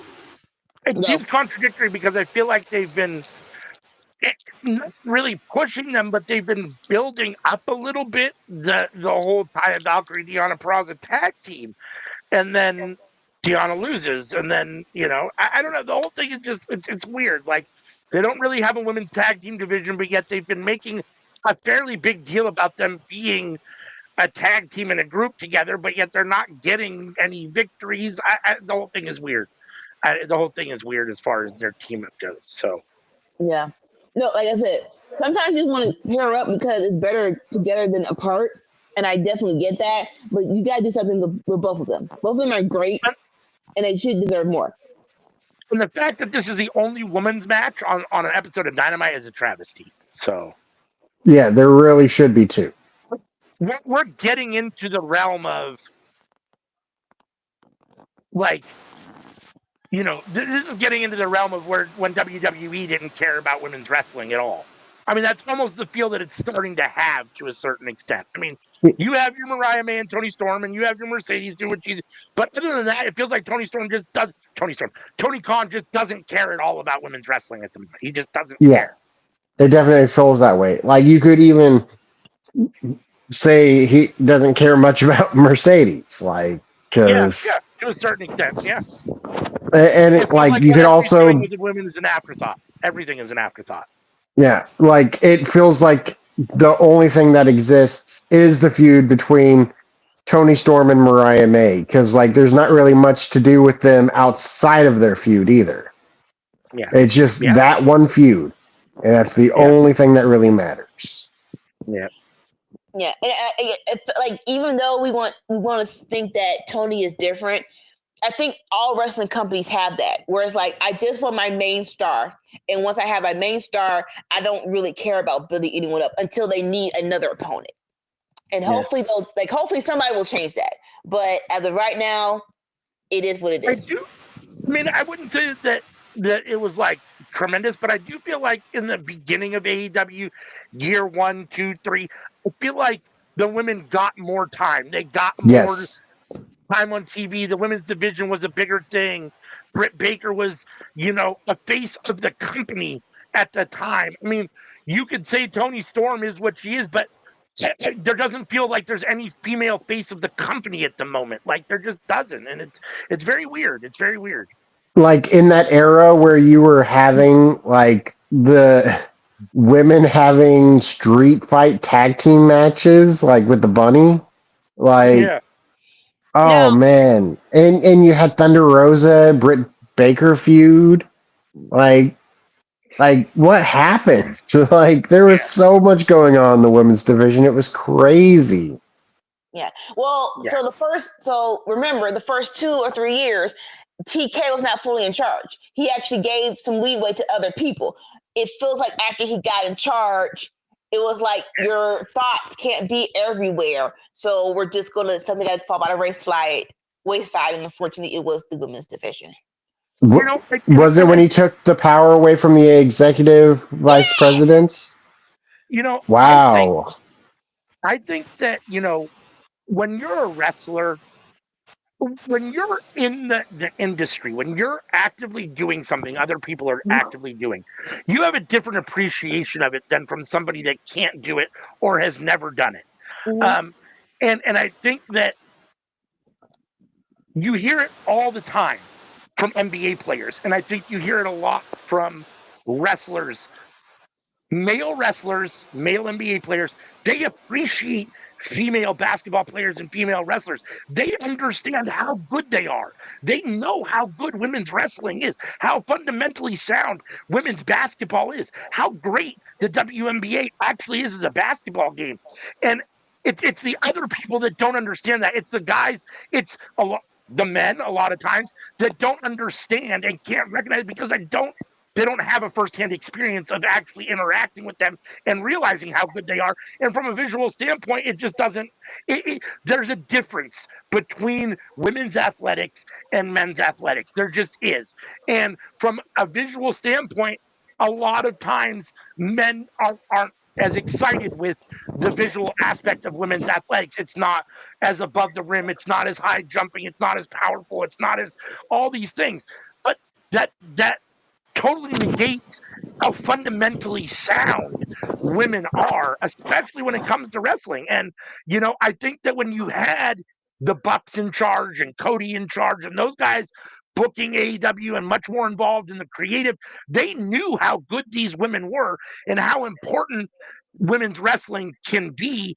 And so they had much more opportunity. Tony is just a fan who maybe doesn't even like women's wrestling. I don't even know as a fan if he's even a fan of women's wrestling. Like maybe he just does it because he feels like he has to. I mean, I don't know anything about Tony Khan in that regard. So, and being that he's not a wrestler, he can't appreciate other than from a visual standpoint what the women do.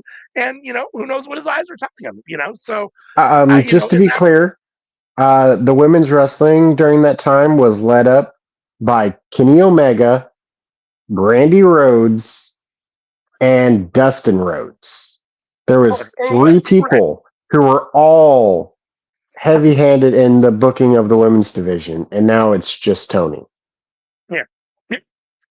And just having those, and I don't know what you're doing, but just having wrestlers in those positions that can actually appreciate and comment and say these people are actually really good despite what you're looking at. We can make these guys work because they're good. And I say guys, I mean women, whatever, you know, or even other wrestlers, even other male wrestlers that haven't maybe gotten a shake. I mean, and so I think that there was a lot more of that in the beginning. And so I'm disappointed to see how far the women's division has fallen. I mean, it really feels like he just doesn't care. He really just, like you said, they have the one feud and that's really all they care about at the moment. So Yeah. Like I said, hopefully after Revolution, we keep saying this, and I still have hope. Things will look up, and more people get more shine. So now we are on to our main event. Now look, I for one last week. I was for one to admit I know what the freak I was talking about. This whole this whole international title series, I could have sworn that Takeshita would be the last person. It was going. I don't know how they did this, but when they said, "Oh, it's going to be Takeshita versus OC, winner gets Omega," I was like, "Huh? What?" It was kind of confusing. It was, and people are like, "Well, it gives you a little surprise. Maybe we know OC is gonna lose. Like, no offense, but Grand Slam to Kenny Omega called out Takeshita. He didn't call out I want to be international champion. He called out Takeshita. So not gonna say it was a waste of time doing this series, but it was a waste of time announcing this series. I don't know. I like something shouldn't have happened. Either Kenny shouldn't have called out Takeshita at Grand Slam, or you don't do a series before the match. Now, if you just want to do Takeshita versus OC because hey, there we have a Dynamite off, cool beans, bet. But this whole setup was unnecessary. I had to get that out. But let's go to the match because this match was good. Because of course it's Takeshita versus freaking OC. We start off slow. Again, I'm glad the OC is back to vintage OC. Takeshita just takes off his glasses to be the what you call it, intimidating, but OC had another pair in his hand. Takeshita breaks those two. We get balls to the wall, and There would have been go. there would have been an easy fix to that though, and it's with a simple promo. And it's honestly a promo that MJF has done a lot of during his time in AEW. You want a shot at me? You want an opportunity at this title even? Well, you just have to run the gauntlet. You beat all these people, you got your shot, bro. But even then, why is a champion in the gauntlet? Like that makes no sense. Why is a champion in the gauntlet though? Like my brain hurts.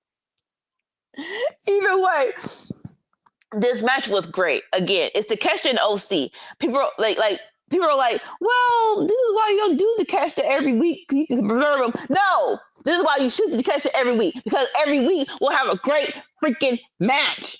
Like I said, it was slow and steady. After the break, it just went balls to the wall. Now, granted, it was two near falls.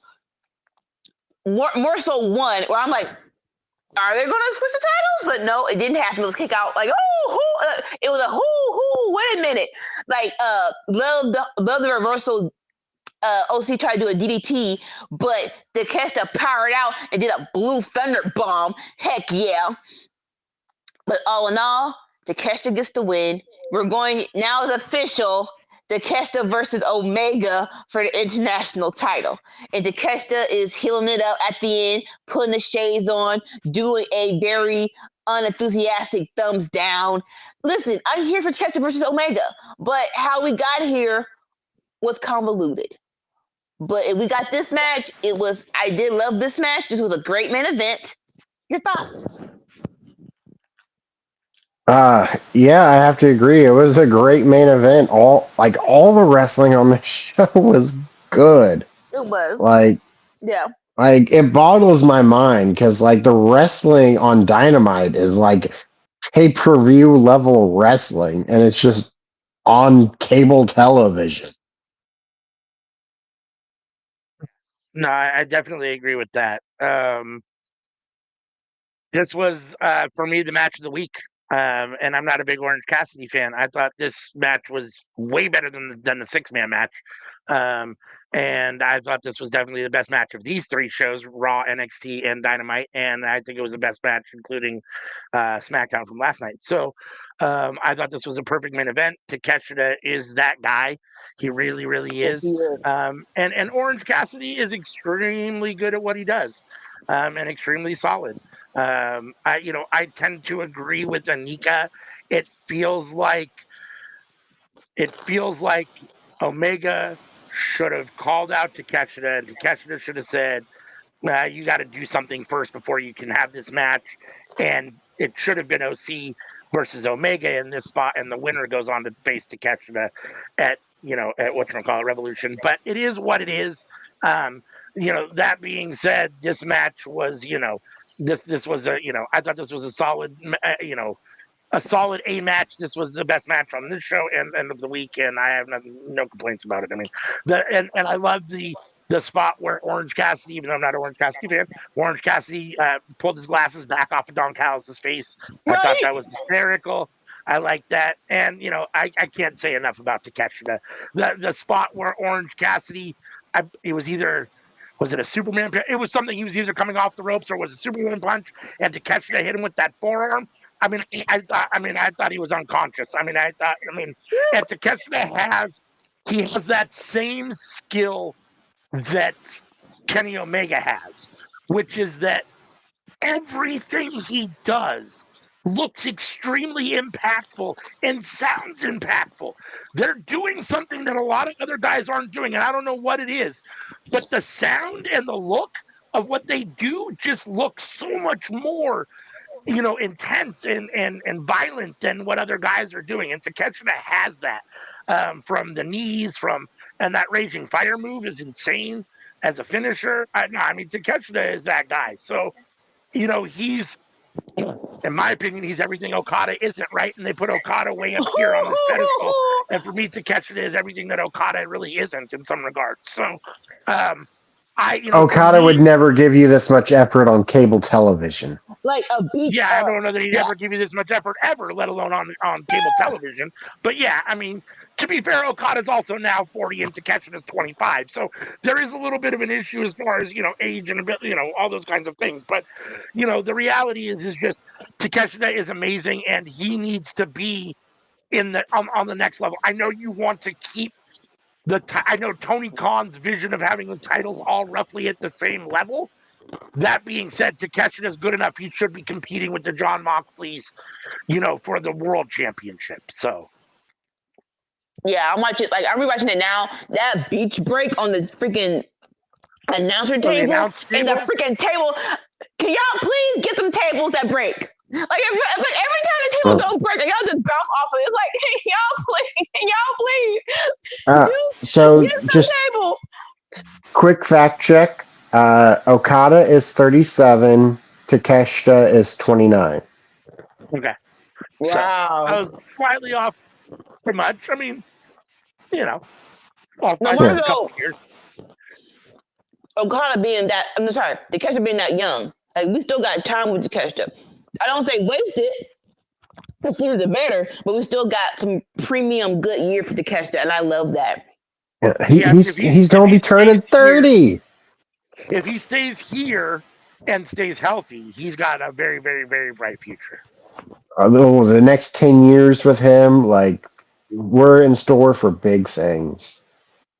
I mean, there's a lot of guys in AEW that I look at and I think if they can just keep it together, I mean, the future, they've got a lot of young guys there. I mean, we'll see if they can hold them. We'll see if the company continues to do whatever the case may be. But, I mean, they have a fair amount of young guys that are under 30 or 30 or under that they can, or even, even Will Ospreay at 31 if he stays around, that they can really, the company's in good hands for the next 10 to 15 years and for all intents and purposes.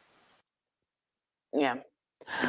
All right. That was the end of AEW Dynamite. That was a really good show. They're the only nitpicks were basically production. And if y'all please hire a better producer. No offense, but it really is when you're the only nitpicks is, can y'all please just do the backstage segment better? It feels like that's fixable. Y'all you can't tell me you can't find somebody to fix that stuff, man. Yeah.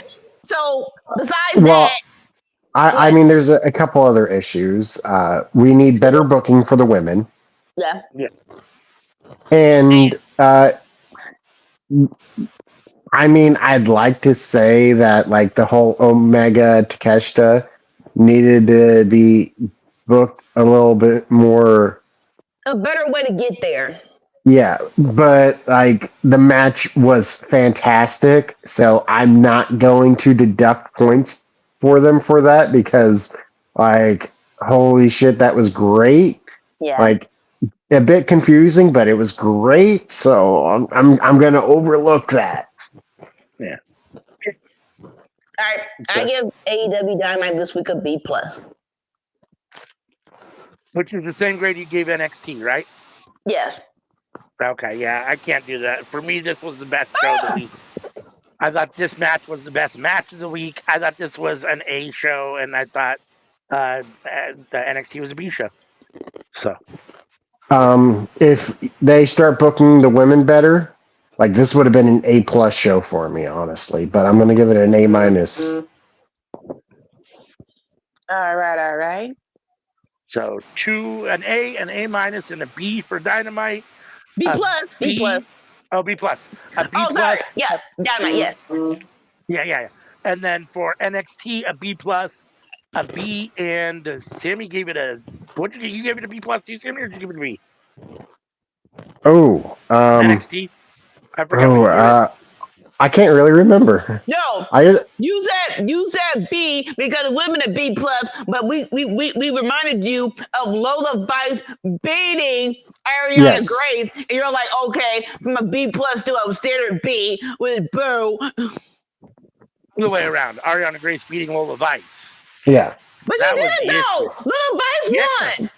No, Ariana Grace won with the spinning back fist. No, Lola Vice won. What are y'all talking about? No. Look it up. Lola Vice won. That's why I was so confused. Lola Vice won. I don't think so. I don't remember it. I thought it was the other way around. No, Lola Vice beat Ariana Grace. That's why I was so confused. Yes, Lola Vice won. Are you watching it right now? I'm on YouTube right now. I'm going to confirm this. Yes, Lola Vice won. What are y'all talking about? Yeah, Lola Vice with a spinning back fist. 1, 2, 3. Lola Vice beats Ariana Grace. Okay. See, for some reason I thought it went the other way. I guess I was thinking it went the other way too.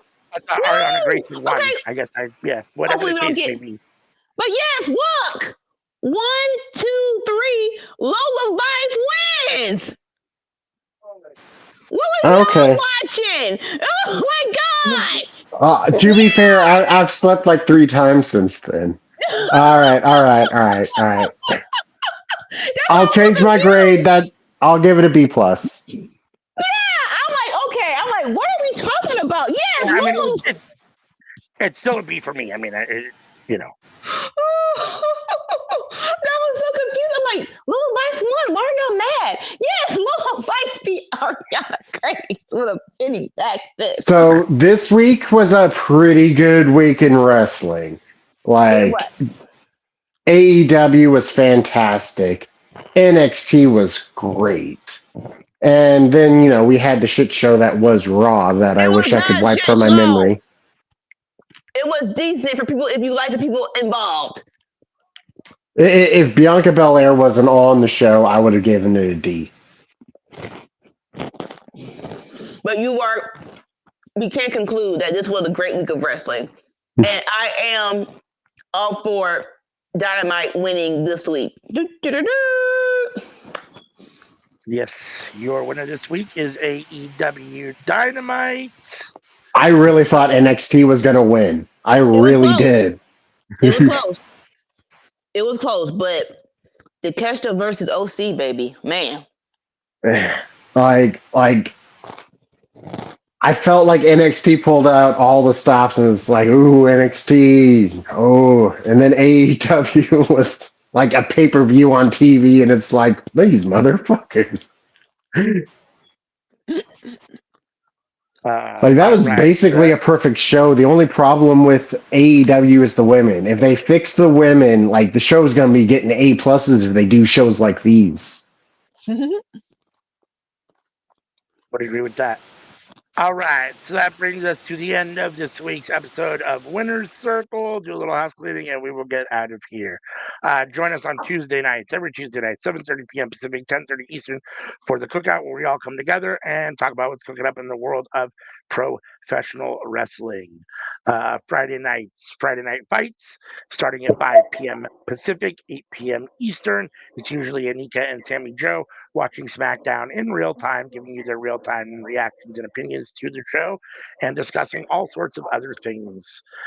Saturday morning, which you're here with us now for the Winner's Circle, where myself, Anika, and Sammy Joe review Raw, NXT, and Dynamite from the days prior and grade each show, and the show with the highest grade gets the win. This week it was AEW Dynamite on the back of the spectacular main event and very good six-man tag match. Saturday night. We got to mention Will Ospreay. Hold on. Saturday night is all right. Our AEW Collision watch along. Unfortunately, there won't be one tonight. We won't be doing a watch along for Elimination Chamber or Collision tonight. But I believe that CM will do a rundown. There'll be a rundown probably Sunday or Monday with the results from Collision and the weekend Asahi Wrestling. So make sure and tune in for that.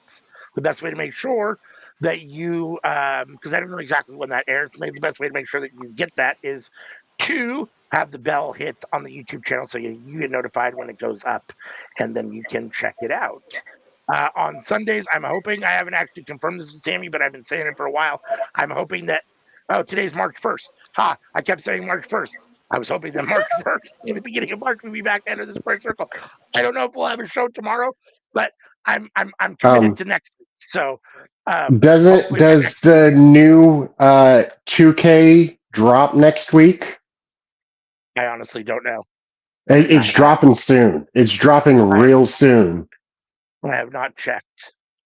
So hopefully next week, that's my goal, is to have something up for Enter the Square Circle on Sunday at 8 a.m.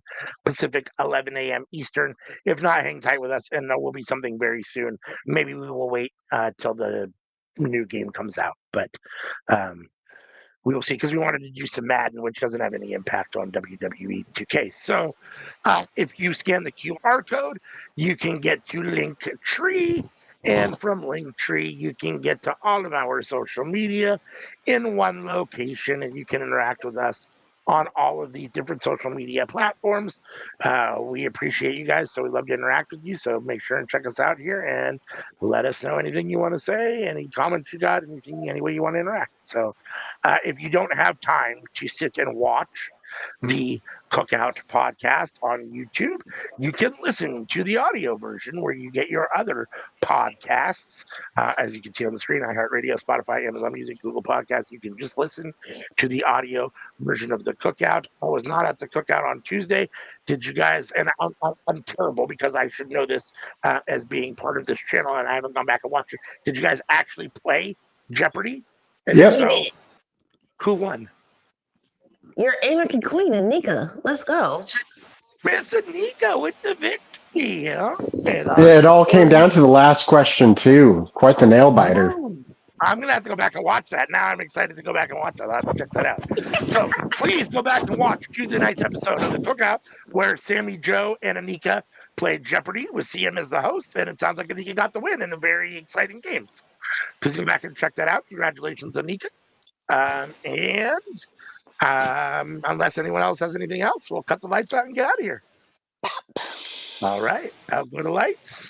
And you know what I need to do?